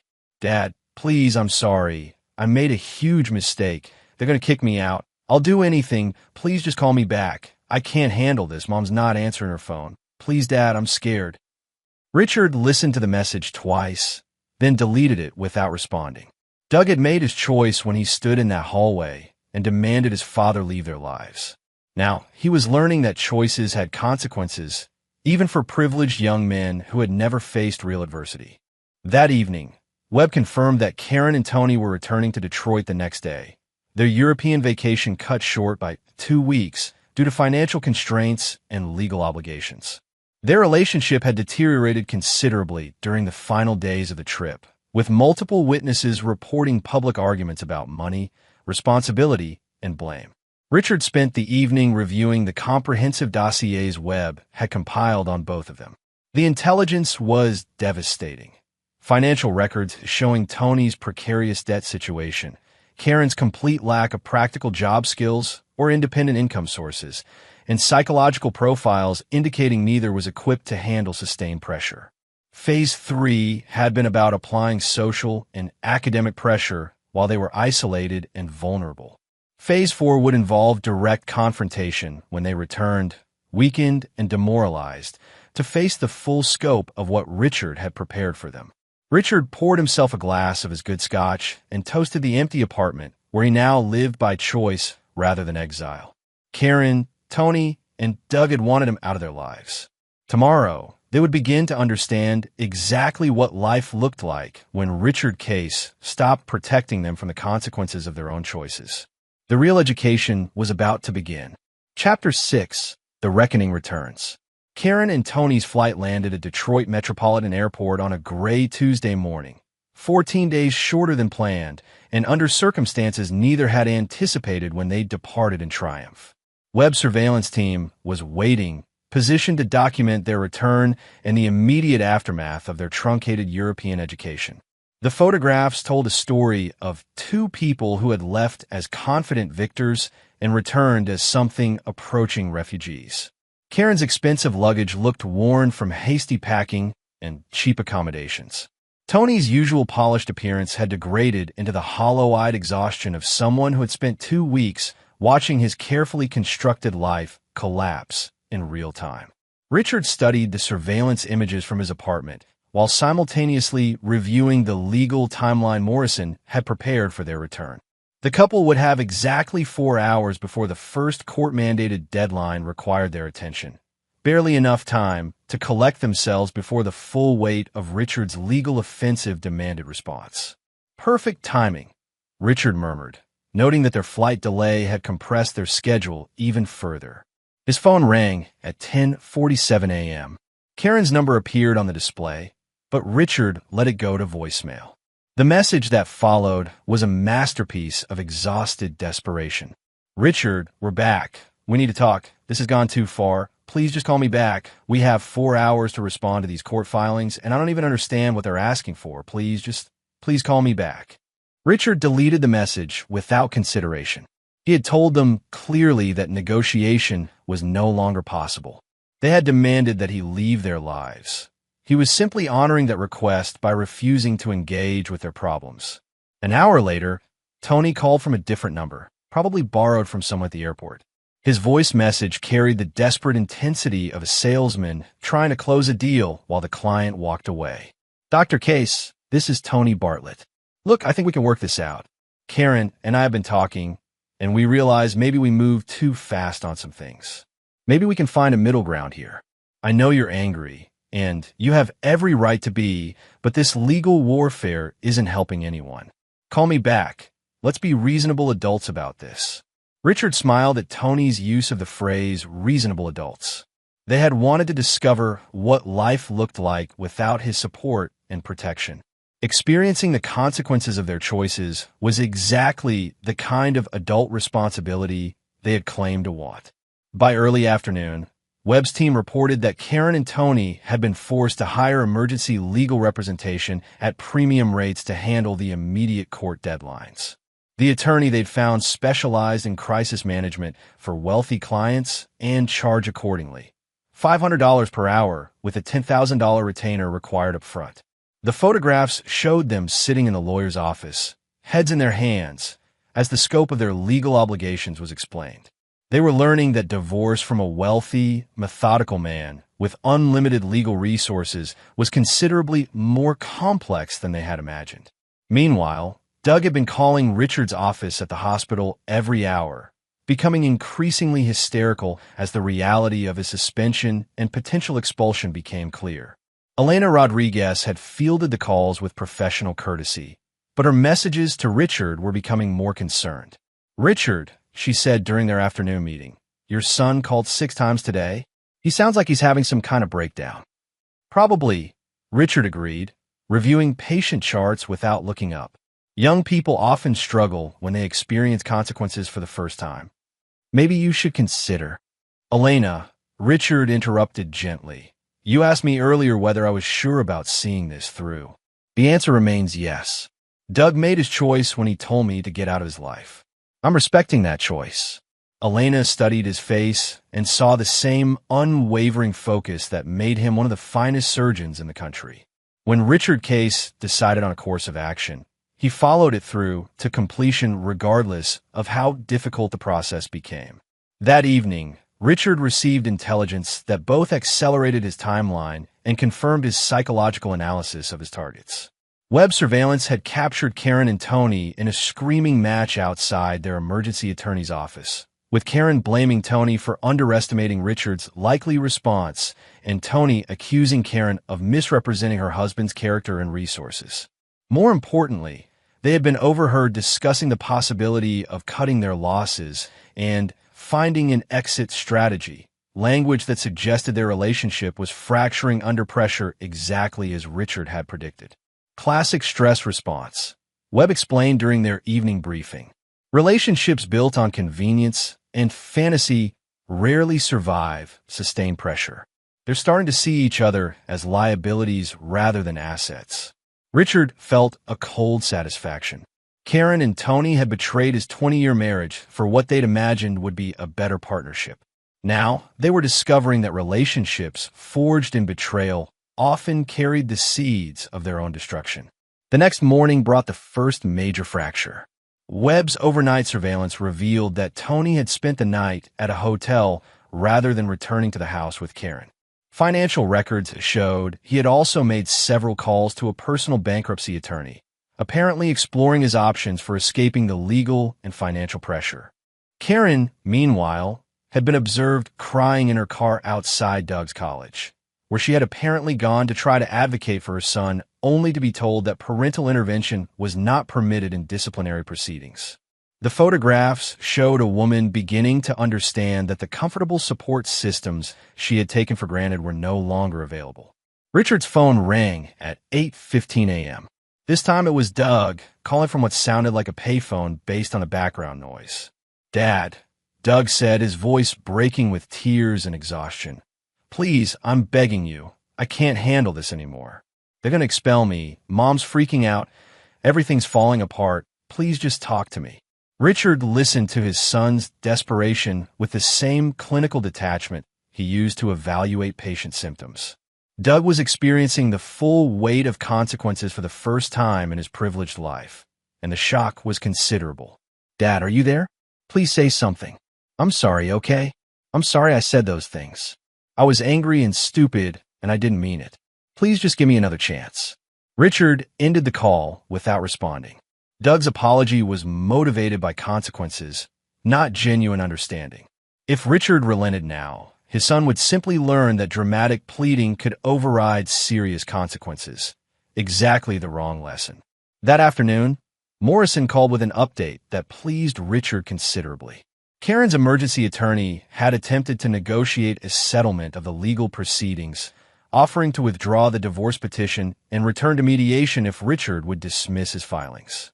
I told them, Morrison said with evident amusement, that my client was no longer interested in preserving the marriage and that the legal proceedings would continue regardless of Mrs. Case's change of heart. What was their response? Richard asked. Panic, essentially, Morrison replied. They're beginning to understand that this isn't about the divorce anymore. This is about accountability for their choices, and accountability can't be negotiated away. That evening, Richard implemented the next phase of his plan. He called his real estate agent and instructed her to list the house where Karen was currently living. Since the property was in his name alone, purchased before their marriage with money he had earned, he had the legal right to sell it regardless of Karen's preferences. Listed aggressively, Richard instructed, I want it sold quickly, even if that means accepting a lower price. Dr. Case, the agent said carefully, doesn't your wife live there currently? My soon-to-be ex-wife is living there temporarily, Richard corrected. She'll need to make other arrangements. The listing went live that night, with a price that guaranteed immediate interest from investors. By morning, Richard's agent had already scheduled 3 showings and received 2 preliminary offers. Karen discovered the listing when neighbors began calling to ask if she was moving. Her phone call to Richard that afternoon was barely coherent through tears and rage. You can't sell the house. I live here. Where am I supposed to go? This is insane. Richard, you can't just destroy everything. Richard let the call go to voicemail, as had become his practice. Karen's message captured perfectly the mindset he was working to correct. The assumption that she had a right to continued comfort and security without any corresponding obligations or consequences for her choices. By evening, Webb reported that Karen had attempted to contact Tony for support, but discovered he had disconnected his phone and vacated his apartment. The pharmaceutical rep had apparently decided that cutting ties with Karen was his best strategy for escaping the legal and financial pressure Richard had created. Doug, meanwhile, had been found by campus security sleeping in his car in the college parking lot, apparently afraid to return home to face his mother's crisis and unable to afford alternative accommodations. The photographs Webb provided showed 3 people who had been confident victors just 3 weeks earlier, now scattered and isolated, each facing the full weight of consequences they had never imagined possible. Richard studied the images with the satisfaction of a surgeon who had successfully removed a complex tumor. The operation was proceeding exactly as planned, but it was far from complete. Karen, Tony, and Doug were learning about consequences, but they hadn't yet reached the point of genuine understanding. That would require more direct intervention, and Richard was prepared to provide exactly the kind of personal attention his former family deserved after their betrayal. Phase 4 was about to begin, and it would be considerably more educational than anything they had experienced so far. Chapter 7. Direct Contact. The call came at 2:17 a.m. on a Thursday. Richard had been expecting it, had even set his phone to accept calls from unknown numbers specifically for this moment. Doug's voice was barely recognizable, hoarse from crying, shaking with exhaustion and fear. Dad, I'm at the emergency room. I think I'm having a panic attack or something. I can't breathe right, and my chest hurts, and the doctors want to call someone, but I don't know who to call because Mom isn't answering her phone, and I'm scared. Richard sat up in bed, his medical instincts immediately alert. Despite everything, Doug was still his son, and panic attacks in young adults could sometimes mask more serious cardiac issues. Which hospital? Richard asked, his voice calm and professional. Metro General, Doug said through tears. The same one where you work. I told them you were my dad, but they said you weren't on duty tonight. Richard was already getting dressed. I'll be there in 20 minutes. Ask them to run an EKG and basic blood work. Tell the attending that Dr. Case is coming in for a family consultation. Thank you, Doug whispered. Thank you, Dad, I'm so sorry. Save the apologies, Richard said quietly. Just focus on breathing slowly and letting the doctors examine you. Richard drove through the empty Detroit streets with mixed emotions. His paternal instincts were genuinely concerned about Doug's medical condition, but he also recognized this as a potential manipulation, a crisis designed to force him into resuming his protective role. When he arrived at the emergency department, he found Doug sitting on an examination table in one of the curtained areas, looking smaller and younger than Richard had seen him in years. The young man's face was pale, his eyes red from crying, his expensive clothes wrinkled and dirty. "Dr. Case," said Dr. Patricia Williams, the attending physician, "your son is medically stable. The EKG was normal, blood work came back clean. This appears to be a panic attack triggered by severe stress." Richard nodded, reviewing Doug's chart with professional detachment. "Has he indicated what's causing the stress?" Dr. Williams glanced at Doug, who was staring at his hands. "Academic problems, family issues, financial concerns. Fairly typical for college students, but more severe than usual." Richard approached his son's bedside and spoke in the same calm tone he used with all his patients. "Doug, look at me." Doug raised his eyes, and Richard saw genuine fear there. Not the entitled anger from before, but the terror of someone who had discovered that the world could be much harsher than he'd ever imagined. "Are you having any chest pain right now?" Richard asked. "No," Doug whispered. "Just everything feels like it's falling apart." "That's not a medical condition," Richard said quietly. "That's a life condition, and life conditions require life solutions, not medical ones." Richard turned to Dr. Williams. "He's stable for discharge. The panic attacks will continue until he addresses the underlying stressors." "Dad," Doug said desperately as Richard moved toward the curtain. "Can we talk? Please? Just for 5 minutes." Richard studied his son's face and saw something he'd never seen before: genuine humility. The entitled young man who had demanded his father leave their lives was gone, replaced by someone who was beginning to understand what life looked like without protection. "5 minutes," Richard said, closing the curtain to give them privacy. Doug took a shaking breath. "I know you hate me now. I know I said terrible things. But I'm scared, Dad. I don't know how to handle any of this. They're going to kick me out of school. Mom's losing her mind. Tony disappeared, and I don't have any money or anywhere to live, and I don't know what to do." Richard sat in the plastic chair beside the examination table. "What do you think you should do?" "I don't know," Doug said, his voice cracking. "I've never had to figure this stuff out before. You always just handled everything." "Yes," Richard said quietly. "I did. For 19 years. I made sure you never had to face consequences, never had to solve real problems, never had to earn what you received. Do you understand why that was a mistake?" Doug nodded, tears streaming down his face. "Because it made me weak. Because it made you unprepared," Richard corrected. "You're not weak, Doug. You're just inexperienced. But experience can only be gained through practice, and practice requires facing real challenges with real consequences." "Does that mean you're not going to help me?" Doug asked, his voice small. Richard considered his answer carefully. This was the moment that would determine whether Doug learned genuine lessons or simply discovered new ways to manipulate his father's protective instincts. "I'm going to help you," Richard said finally, "but not in the way I used to. I'm not going to solve your problems for you. I'm not going to shield you from consequences. I'm not going to provide money or influence to make your mistakes disappear." Doug's face fell. "Then how are you going to help?" "By teaching you what I should have taught you years ago," Richard said. "How to work, how to earn, how to take responsibility for your own choices and their consequences." Richard pulled out his phone and made a call. "Marcus? It's Richard Case. I have a job for you." "No, not surveillance. I need someone to teach a young man how to work for a living." "Yes, my son.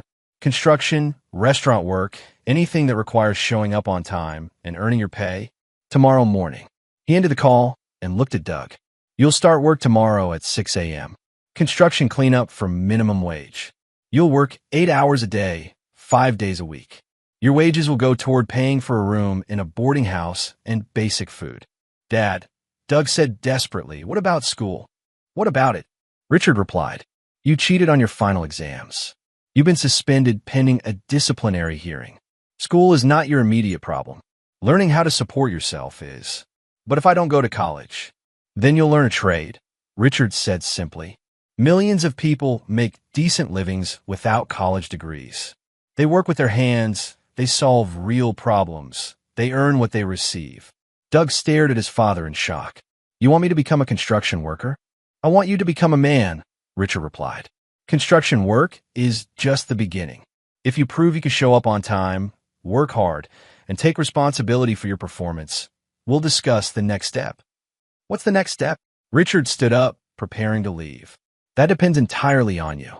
Show me you can handle basic employment, and we'll talk about your future options. Fail to meet even minimum standards, and you'll discover what life is like for people who can't support themselves. Doug grabbed his father's arm as he moved toward the curtain. Dad, what about Mom? She's falling apart. The house is being sold. Tony's gone. She doesn't have anywhere to go or any way to pay for anything. Richard looked down at his son's hand on his arm, then back at Doug's face.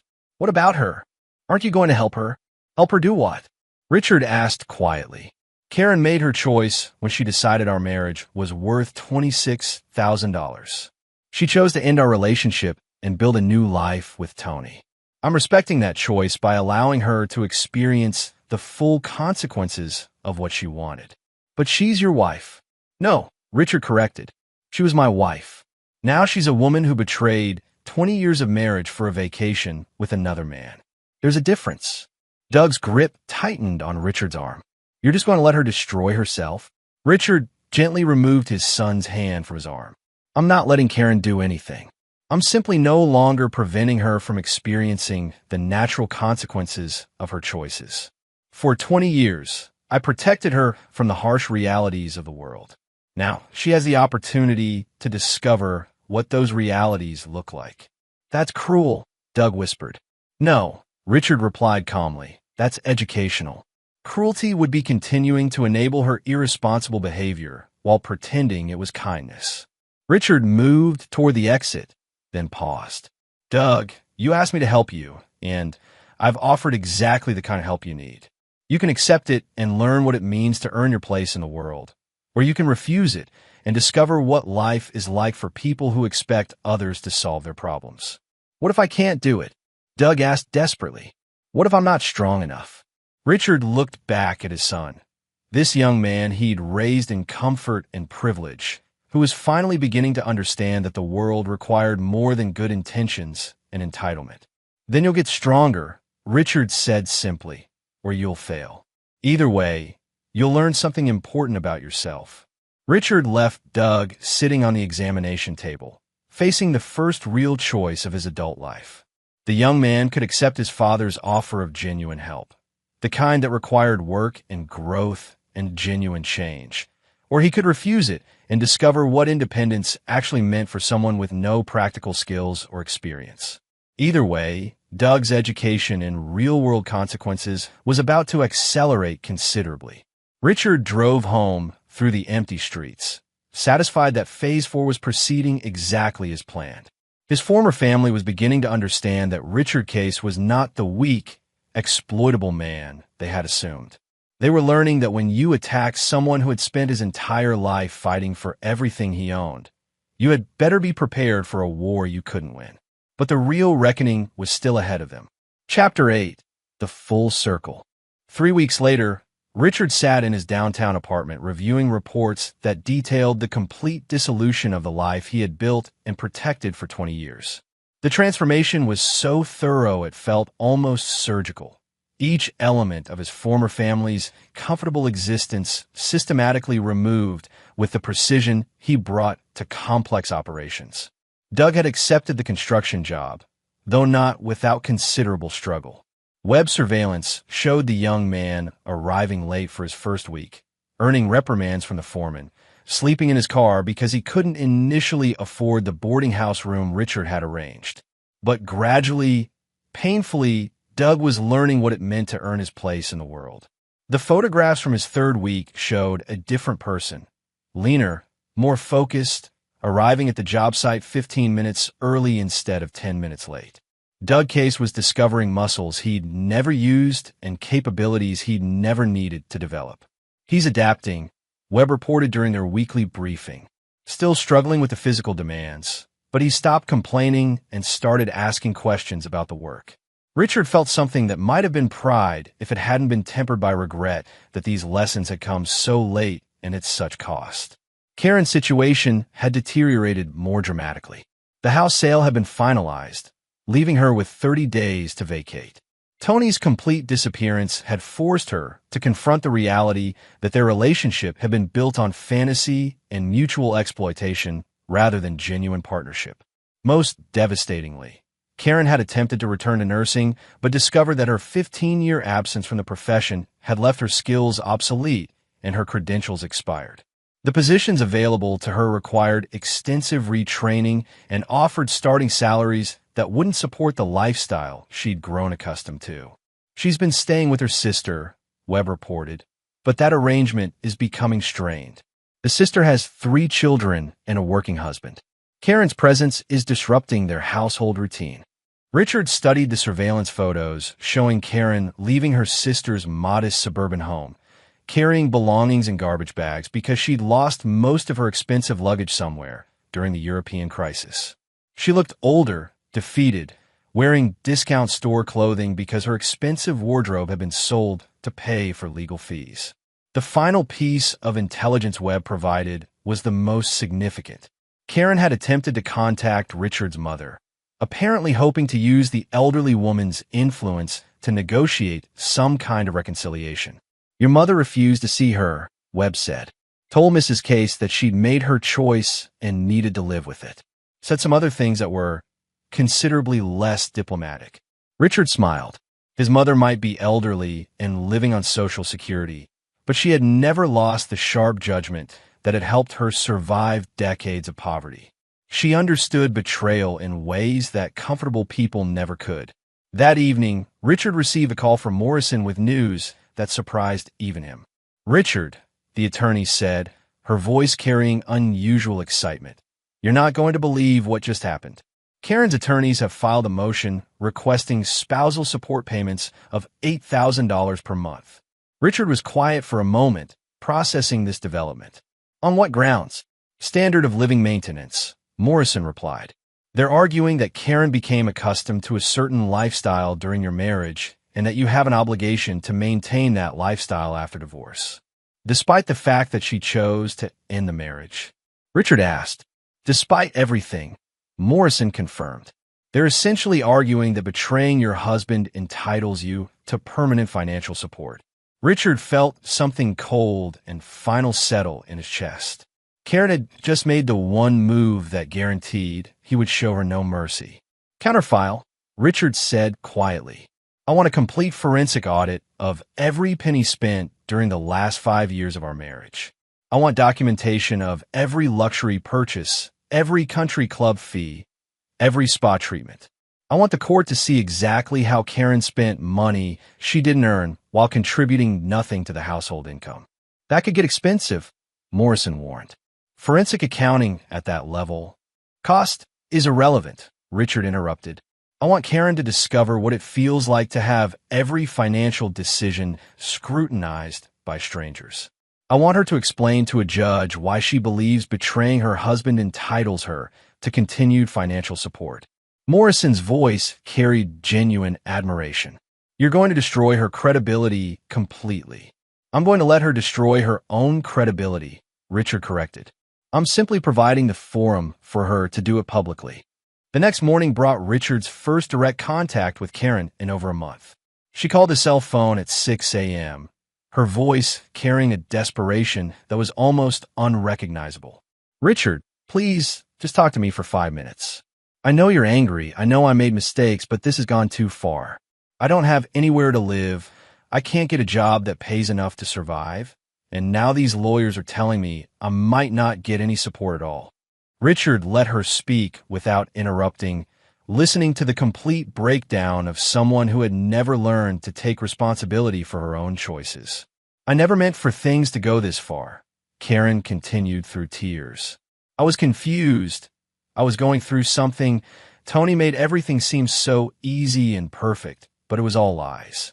He disappeared the moment things got difficult. Yes, Richard said quietly when she finally paused. That's exactly what people like Tony do when they realize the cost of their choices. Can we please just talk? Karen begged. Face to face. I'll come wherever you want. I'll do whatever you need me to do. I I need someone to help me figure out how to get through this. Richard considered her request carefully. There was something he needed Karen to understand, a lesson that could only be delivered in person. Meet me at Riverside Diner on 8 Mile, he said finally. Tomorrow at 2 p.m. Thank you, Karen whispered. Thank you, Richard. I'll be there. Richard ended the call and immediately contacted Webb. I need complete surveillance for tomorrow's meeting. Audio, video, multiple angles. I want documentation of every word. Expecting trouble? Webb asked. Expecting closure, Richard replied. The next afternoon, Richard arrived at Riverside Diner 15 minutes early and selected a booth that would provide Webb's team with optimal surveillance angles. The diner was one he remembered from his childhood, the kind of place where his mother had taken him for special occasions when she could afford the luxury of eating out. Karen arrived exactly on time, and Richard barely recognized the woman who walked through the door. Gone was the polished doctor's wife with her expensive clothes and professional makeup. The woman approaching his table looked like someone who had been sleeping badly, eating irregularly, and facing the kind of stress that aged people rapidly. She sat across from him in the vinyl booth, her hands shaking as she tried to compose herself. You look terrible, Richard observed without malice. Karen laughed bitterly. I feel terrible. I've lost everything, Richard. Everything we built together, everything I thought was mine, all of it's just gone. It was never yours, Richard said quietly. You lived in a house I bought, spent money I earned, enjoyed a lifestyle I created. You confused being the beneficiary of someone else's work with actually owning the results. Karen's face crumpled. I know that now. I understand. I understand how much I took for granted. But Richard, I'm begging you, please give me another chance. I'll do anything. I'll go to counseling. I'll get a job. I'll prove to you that I can change. Richard studied her face and saw genuine desperation, but also the same fundamental misunderstanding that had led to this moment. Karen, he said calmly, do you understand why we're here? In this diner, having this conversation? Because I destroyed our marriage, she whispered. No, Richard replied. Because you never understood what our marriage was built on. He leaned forward slightly, his voice remaining quiet but carrying absolute authority. For 20 years, I worked 18-hour days to provide for you and Doug. I missed dinners, canceled vacations, turned down opportunities to spend more time at home because I believed I was building something permanent, something that mattered. Karen nodded, tears streaming down her face.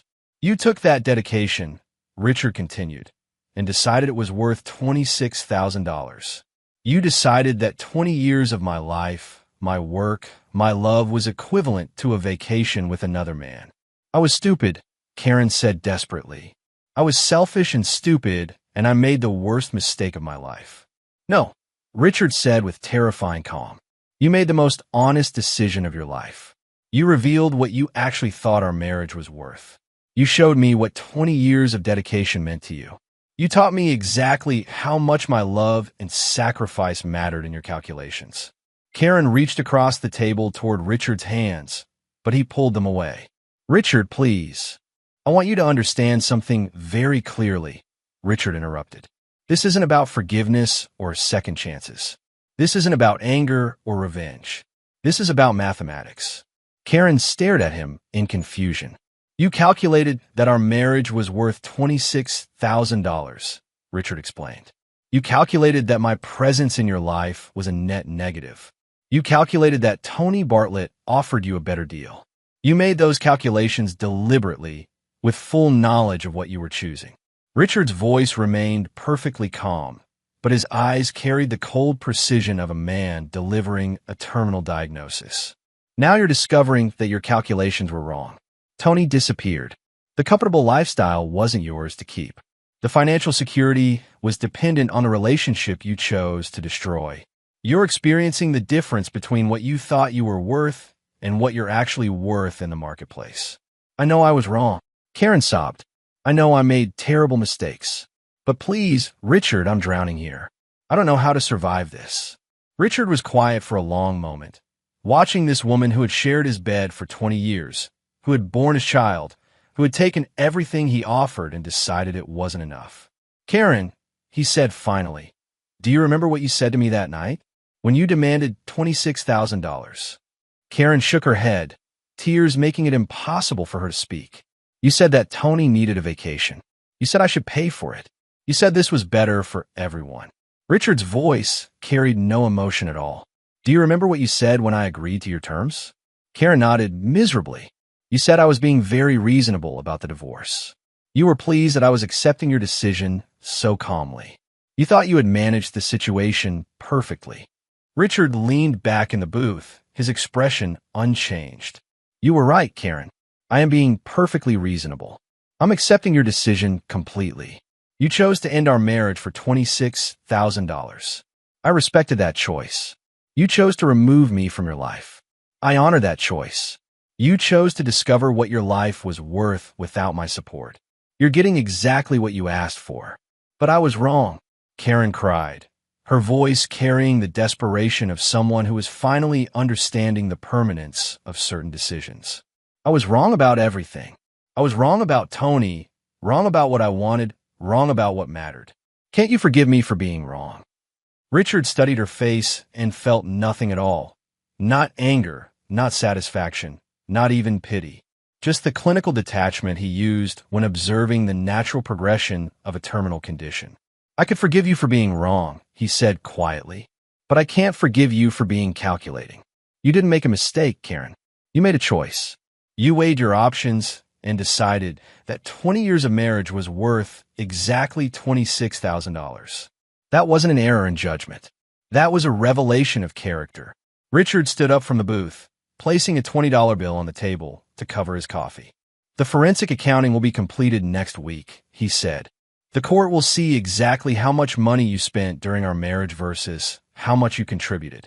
The judge will decide whether someone who never worked, never earned, never built anything deserves permanent financial support from the man she betrayed. Richard, please don't leave me like this, Karen begged, grabbing his arm. I have nowhere to go, no way to support myself. You're the only person who can help me. Richard looked down at her hand on his arm, then back at her face. For just a moment, he saw the young nursing student he had married 25 years ago, full of dreams and ambition and plans to make a difference in the world.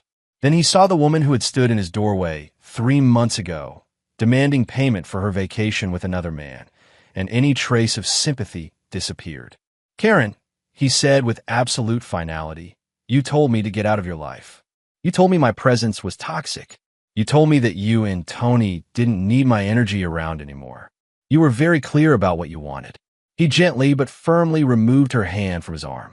You got exactly what you asked for, and now you get to keep it. Richard walked away from the table, leaving Karen crying in the booth of a diner where he had once brought her for their first date 26 years ago. He didn't look back, didn't hesitate, didn't feel the slightest temptation to reconsider. Some lessons could only be learned through complete immersion in their consequences. Some choices were so fundamental that they revealed character in ways that could never be undone or forgiven. Karen Crawford Case had chosen to calculate the value of 20 years of marriage at $26,000. Richard Case was simply ensuring she lived with the full implications of that calculation for the rest of her life. The education was nearly complete. Chapter 9. No mercy, no forgiveness. 6 months after the key that wouldn't fit, Richard Case stood in the observation deck of Metro General Hospital, looking out over the Detroit skyline as dawn broke over the city where he had built and destroyed a life in equal measure. The reports spread across his desk told the story of a campaign that had been more thorough and devastating than even he had initially planned. Doug had survived his crash course in manual labor and was showing genuine signs of character development. Webb's latest surveillance showed Richard's son arriving at construction sites early, staying late to learn new skills, and saving money with the discipline of someone who had learned its true value. More importantly, Doug had stopped asking for help and started finding solutions. He's applied for readmission to college, Webb reported during their final briefing. But this time he's seeking financial aid and planning to work part-time to cover expenses. The disciplinary hearing went better than expected. Community service and probation instead of expulsion. Richard felt genuine pride in this development. Doug was learning what Richard should have taught him years earlier. That everything worth having must be earned, that character was built through facing difficulties rather than avoiding them. What about his academic performance? Richard asked. Complete turnaround, Webb replied. Apparently, he's discovered that when college costs your own money and requires your own labor to maintain, academic performance becomes a much higher priority.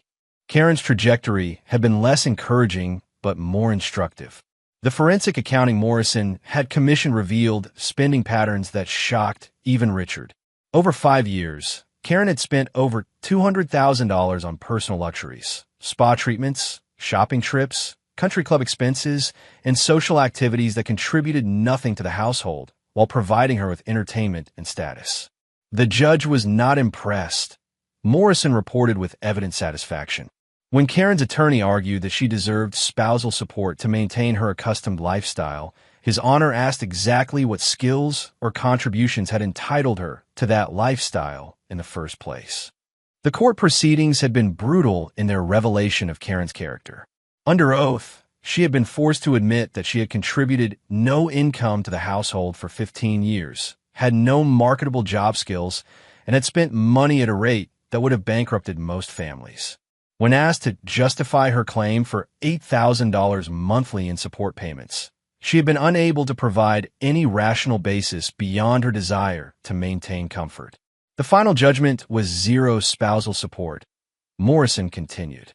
The judge ruled that Karen's decision to abandon the marriage for another relationship constituted forfeit of any claim to ongoing financial support.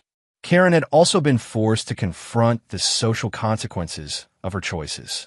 The country club had quietly revoked her membership when it became clear she could no longer afford the fees. Her former friends had distanced themselves as the details of her betrayal became public knowledge. She was currently working as a part-time receptionist at a medical clinic, earning barely enough to cover basic expenses while living in a studio apartment that was smaller than the closet in her former home. But it was Tony Bartlett's fate that provided Richard with the deepest satisfaction. The pharmaceutical rep, who had seemed so confident and successful, had been revealed as a man living entirely on credit and false appearances. When the financial pressure of the European crisis had intensified, Tony had made increasingly desperate attempts to maintain his lifestyle. He's facing bankruptcy, Webb reported.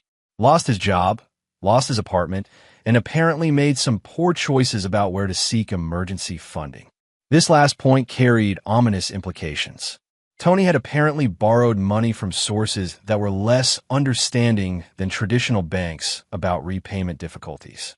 Webb's contacts and law enforcement suggested that Tony was currently hiding somewhere in Ohio, trying to avoid creditors who were not bound by legal niceties in their collection methods. Poetic justice, Richard mused. Tony wanted the lifestyle without earning it. Now he's discovering what happens when your debts come due and you don't have the resources to pay them. Richard's phone rang, interrupting his review of the final reports. The caller ID showed his mother's number. Ricky, the elderly woman said, her voice carrying the mixture of affection and concern that had characterized their relationship for 45 years. I need to ask you something, and I want a straight answer. Always, Mom, Richard replied. Are you satisfied now? She asked directly. Have you made your point? Richard considered the question carefully. What do you think I should be satisfied about? You've destroyed that woman completely, his mother said bluntly. Karen came to see me last week, begging me to convince you to help her. She looked like she'd aged 10 years in 6 months. What did you tell her? Richard asked. I told her she made her bed, and now she gets to sleep in it, his mother replied with characteristic directness. But Ricky, I also told her something else. Richard waited. I told her that my son isn't cruel, his mother continued. I told her that the man I raised would know when enough was enough. I told her that you learned from your father and me that sometimes people make mistakes, and sometimes those mistakes deserve forgiveness. Richard was quiet for a long moment, staring out at the city where he had spent his entire adult life building and rebuilding his understanding of loyalty, dedication, and consequences. Mom, he said finally, do you remember what you told me when I was 12 and Jimmy Kostowski stole my bike? His mother was quiet, remembering. You said some people will take advantage of kindness if they think they can get away with it, Richard continued. You said I could either teach Jimmy that stealing had consequences, or I could let him think I was too weak to defend what was mine. I remember, his mother said softly. You also said, Richard continued, that there was a difference between someone who made a mistake and someone who made a choice. Someone who stole because they were hungry was different from someone who stole because they were greedy. Karen was hungry, Ricky, his mother said gently. Maybe not for food, but for something she thought was missing from her life. No, Mom, Richard replied with quiet finality. Karen was greedy. She had everything anyone could reasonably want. A comfortable home, financial security, a family that loved her. She decided it wasn't enough. She decided she wanted something else, and she was willing to destroy what we had built to get it. Richard paused, watching the sun rise over the city where he had learned that some lessons could only be taught through complete, uncompromising consequences. If Karen had come to me and said she was unhappy, we could have talked, Richard continued. If she had said she wanted something different from our marriage, we could have worked together to find solutions.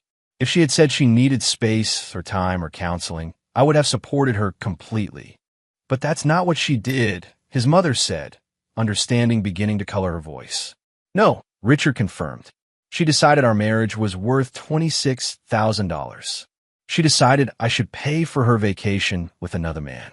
She enlisted our son to deliver ultimatums in our own home. She didn't make a mistake, Mom. She made a calculation. His mother was quiet for a long time. So you're never going to forgive her? She asked finally. Forgiveness suggests that what happened was forgivable, Richard replied. Some things are just mathematics, Mom. Karen calculated the value of our life together and found it lacking. I'm simply ensuring she lives with the full implications of that calculation. After ending the call with his mother, Richard returned to his desk and opened the final report Webb had prepared. It contained a comprehensive analysis of his former family's current status and future prospects. Doug was on a sustainable path toward genuine independence and character development. His son had learned the value of work, the satisfaction of earning what he received, and the importance of taking responsibility for his choices. The lessons had been harsh, but they were taking root. Karen was experiencing the full weight of consequences for her choices, but was not in danger of homelessness or genuine hardship. She had options. Returning to nursing required retraining, but it was possible. Living within her means required adjustments, but it was achievable. Her suffering was psychological and social rather than physical, and it was entirely the result of her own decisions. Tony was learning that some debts could not be negotiated away, and some choices carried permanent consequences. His current difficulties were severe, but they were also self-inflicted through years of living beyond his means and making increasingly desperate financial decisions. Richard closed the report and walked to his apartment window, looking out at the city where he'd spent 6 months methodically dismantling the life he had spent 20 years building. The operation had been successful beyond his initial expectations, but it was complete. His phone buzzed with a text message from Doug. Dad, got promoted to crew leader. 6 months ago, I didn't know how to operate a screwdriver. Thank you for teaching me that I'm stronger than I thought. Richard smiled, the first genuine smile he had felt in months. Doug's gratitude wasn't based on financial support or material comfort. It was based on respect for someone who had refused to enable weakness and had instead demanded strength. That evening, Richard made a decision that felt like the natural conclusion of everything he had learned over the past 6 months. He called Elena Rodriguez and invited her to dinner at the same restaurant where he and Karen had celebrated their wedding anniversary just 1 year earlier. Are you sure you're ready for that? Elena asked carefully, going back to a place with so many memories? The memories aren't painful anymore, Richard replied honestly. They're just information. Data about choices I made when I believed different things about loyalty and dedication. Over dinner, Richard found himself able to discuss the past 6 months with clinical detachment. Elena listened as he outlined the systematic approach he had taken to teaching consequences, the methodical precision with which he had removed protection and support, the calculated way he had allowed natural consequences to operate without interference. Do you have any regrets? Elena asked as they finished their meal. Richard considered the question carefully. I regret that I spent 20 years teaching my family the wrong lessons. I regret that I enabled Karen's irresponsibility and Doug's entitlement instead of preparing them for real life. I regret that I confused providing with protection and love with enabling. But you don't regret what you've done since. Elena pressed. No, Richard said with complete certainty. I gave them exactly what they asked for. They wanted me out of their lives, and I honored that request. They wanted to discover what life looked like without my support, and I provided that opportunity. They wanted freedom from my expectations and standards, and I granted that freedom completely. Elena studied his face and saw something she had never seen before.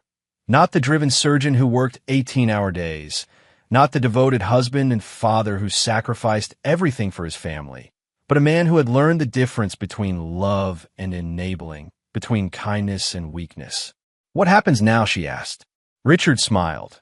Not the cold expression he had worn during the campaign against his former family, but something warmer and more genuine. Now I build something new, he said simply. Something based on mutual respect instead of one-sided sacrifice. Something where dedication is appreciated rather than exploited.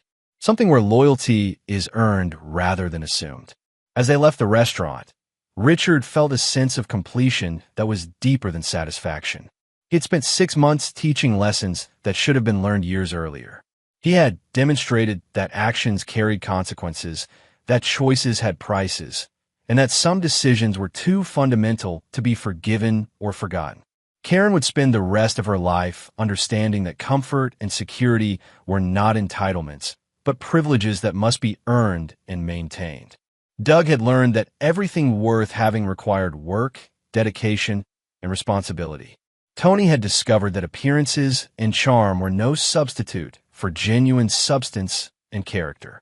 And Richard Case had learned the most important lesson of all, that a man who could perform 17-hour surgeries possessed exactly the stamina required for sustained retaliation when betrayed by the people he loved most. He had been their protector, their provider, their shield against the harsh realities of the world.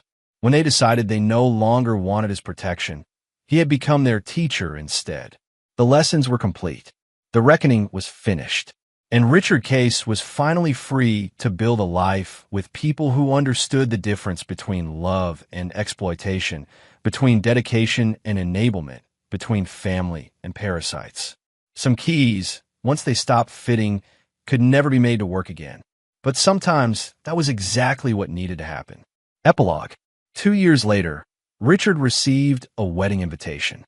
Doug Case was marrying a young woman he had met at community college, a nursing student who worked nights at a restaurant to pay for her education. The invitation was handwritten on simple paper, and the ceremony would be held at a small church with a reception in the church basement. Richard attended the wedding and watched his son marry someone who understood the value of work, the importance of earning what you received, and the satisfaction of building something through mutual effort and respect. Doug's bride reminded Richard of Karen as she had been 25 years earlier, ambitious, dedicated, determined to make a difference. But she also possessed something Karen had lost along the way: humility. After the ceremony, Doug approached his father with the quiet confidence of a man who had learned difficult lessons and grown stronger because of them. "Thank you," Doug said simply, "for teaching me that I was capable of more than I thought." Richard nodded, understanding that his son had finally learned the difference between enablement and love, between comfort and strength. "Your mother wanted to come," Doug said carefully, "but she understood that some bridges can't be rebuilt." "How is she?" Richard asked, more from clinical curiosity than emotional investment. "Learning," Doug replied. "Slowly. She's working full-time now, sharing an apartment with another nurse. She's back in school, updating her certifications. It's hard for her, but she's finally understanding what you try to teach us about earning what you have." Richard nodded. "And Tony?" Doug's expression darkened slightly. "Last I heard, he was working a used car lot in Toledo. Apparently, his debt situation caught up with him in ways that required him to relocate permanently." Richard felt no satisfaction in this news, only the clinical observation that consequences had run their natural course. "Dad," Doug said, his voice carrying a weight that suggested this was something he'd been planning to say for a long time. I understand now why you did what you did. At the time, I thought you were being cruel. But you weren't punishing us. You were educating us. You were teaching us lessons we should have learned years earlier. Richard looked at his son, this young man who had grown from an entitled, soft boy into someone capable of building a life through his own effort and determination. The cruelty would have been continuing to enable your weaknesses while pretending it was kindness, Richard replied. Sometimes the most loving thing you can do is refuse to protect people from the consequences of their choices. Doug smiled, an expression of genuine understanding rather than the entitled smirk Richard remembered from their last conversation in the old house. Sarah understands that, Doug said, nodding toward his new wife, who was accepting congratulations from wedding guests with the same quiet dignity she brought to her work. She knows that anything worth having requires effort to build and constant work to maintain. Richard watched his daughter-in-law interact with a modest gathering of friends and family. She treated everyone with equal respect, the wealthy doctors who were Richard's colleagues and the construction workers Doug had befriended during his education in manual labor. She's good for you, Richard observed. She makes me better, Doug corrected. Every day, I have to earn being worthy of someone who works as hard as she does. As the reception continued, Richard found himself in conversation with Sarah's father, a man who had worked his entire life as an electrician, put 3 daughters through college, and understood the value of everything he had because he had earned it all himself. Your boy's got good character, the man said, watching Doug help clear tables without being asked. Wasn't always the case, I hear. No, Richard agreed. Character is built through facing difficulties, not avoiding them. Doug learned that the hard way. Sometimes the hard way is the only way. The electrician replied with the wisdom of someone who had spent his life solving real problems with practical solutions. Driving home that evening, Richard reflected on how completely his life had changed in 2 years.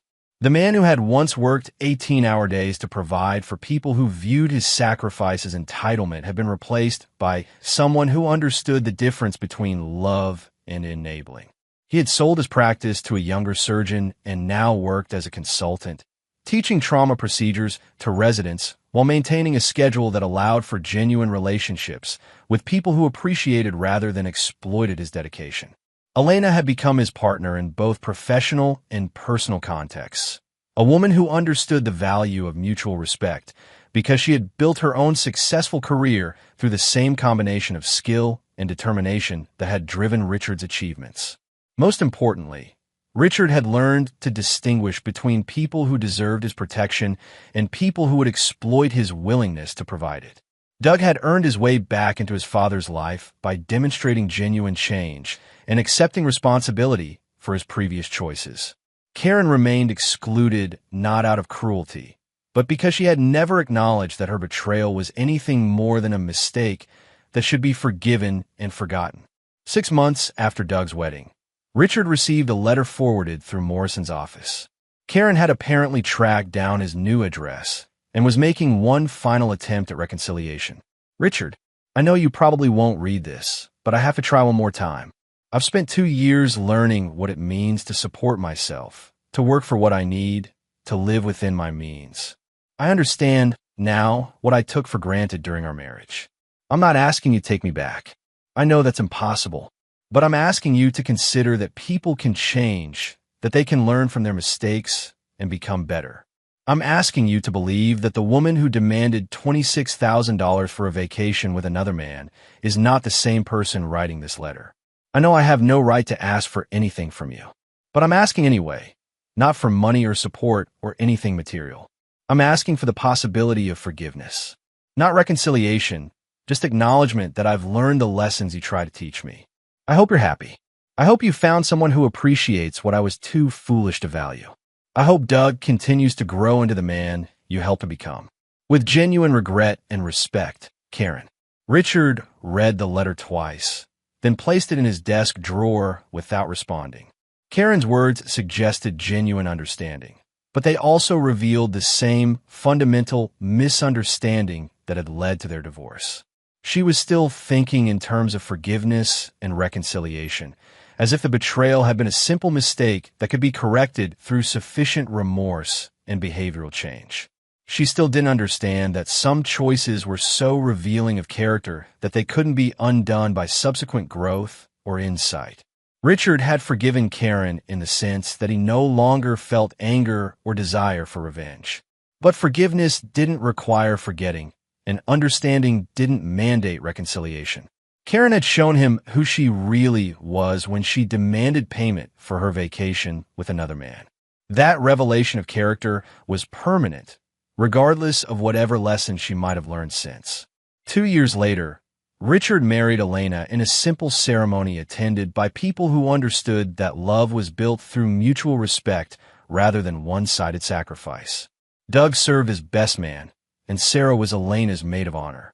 Richard's elderly mother, now approaching 90 but still sharp in her judgment of character, gave the blessing. Ricky found someone who knows the difference between taking and sharing, she told the small gathering of friends and family. That's the secret to a marriage that lasts. Both people have to know the difference between love and exploitation. As Richard and Elena exchanged vows they had written themselves, Richard reflected on how completely his understanding of relationships had evolved. The man who had once believed that unlimited giving was the highest expression of love had learned that sustainable relationships required balance, boundaries, and mutual investment. Elena's vows captured this understanding perfectly. I promise to build something with you, not take something from you. I promise to share the work, not just the benefits. I promise to earn your dedication every day, not assume it as my right. Richard's response was equally grounded in the lessons he had learned through the destruction and rebuilding of his life. I promise to protect what we build together, not enable what threatens to destroy it. I promise to love you enough to tell you difficult truths, not comfortable lies. I promise to ensure our relationship serves both of us, not just one. 10 years after the key that wouldn't fit, Richard Case looked back on the complete transformation of his life with satisfaction that was deeper than vindication. He had learned the difference between love and enabling, between kindness and weakness, between family and parasites. Doug had built a successful career as a construction supervisor, earned a degree in engineering through night school, and was raising children who understood that everything worthwhile required effort. His marriage was strong because both partners contributed equally to building and maintaining their life together. Karen had completed her nursing recertification and was working in pediatric oncology, the field she had originally claimed to care about before comfort and status became her priorities. She lived modestly but independently, having finally learned the lessons about self-sufficiency that Richard had tried to teach her 20 years too late. Tony had disappeared entirely from their circle, having learned that some debts carried consequences that extended far beyond financial obligation. And Richard had built a new life with Elena based on principles he should have insisted on from the beginning: mutual respect, shared responsibility, and the understanding that love was not a license for exploitation. The house where he now lived was smaller than the one Karen had lost, but it was filled with people who appreciated rather than assumed his presence. The work he did was less demanding, but more satisfying because it served people who understood the value of expertise earned through decades of dedication. Most importantly, Richard had learned to recognize the difference between people who deserved his protection and people who would exploit his willingness to provide it. Some people earned trust through their actions and maintained it through continued demonstration of character. Others revealed themselves to be fundamentally predatory, viewing kindness as weakness and dedication as entitlement. The key that wouldn't fit had unlocked the most important lesson of Richard Case's life: that a man's greatest strength was not his willingness to sacrifice everything for the people he loved, but his ability to distinguish between people who deserved such sacrifice and people who would exploit it. Some doors, once closed, should remain closed forever. Some bridges, once burned, should never be rebuilt. Some lessons, once learned, should never be forgotten. And some betrayals were so fundamental that they revealed truths about character that no amount of subsequent change could alter. Richard Case had spent the first half of his adult life learning how to build and protect. He had spent the second half learning when to tear down and walk away. Both lessons had been equally valuable, and both had been absolutely necessary. The reckoning was complete. The education was finished. And Richard Case was finally free to live a life built on truth rather than illusion, respect rather than exploitation, and love that strengthened rather than weakened those who received it. Some keys stop fitting for a reason. Sometimes that's the most valuable thing they can teach you. And there you have it. Another story comes to an end. What did you think? I'd love to hear your thoughts in the comments below. If you enjoy this story, consider joining our community by subscribing. It means the world to us. For more stories like this one, check out the recommended videos on screen. And I'll see you there.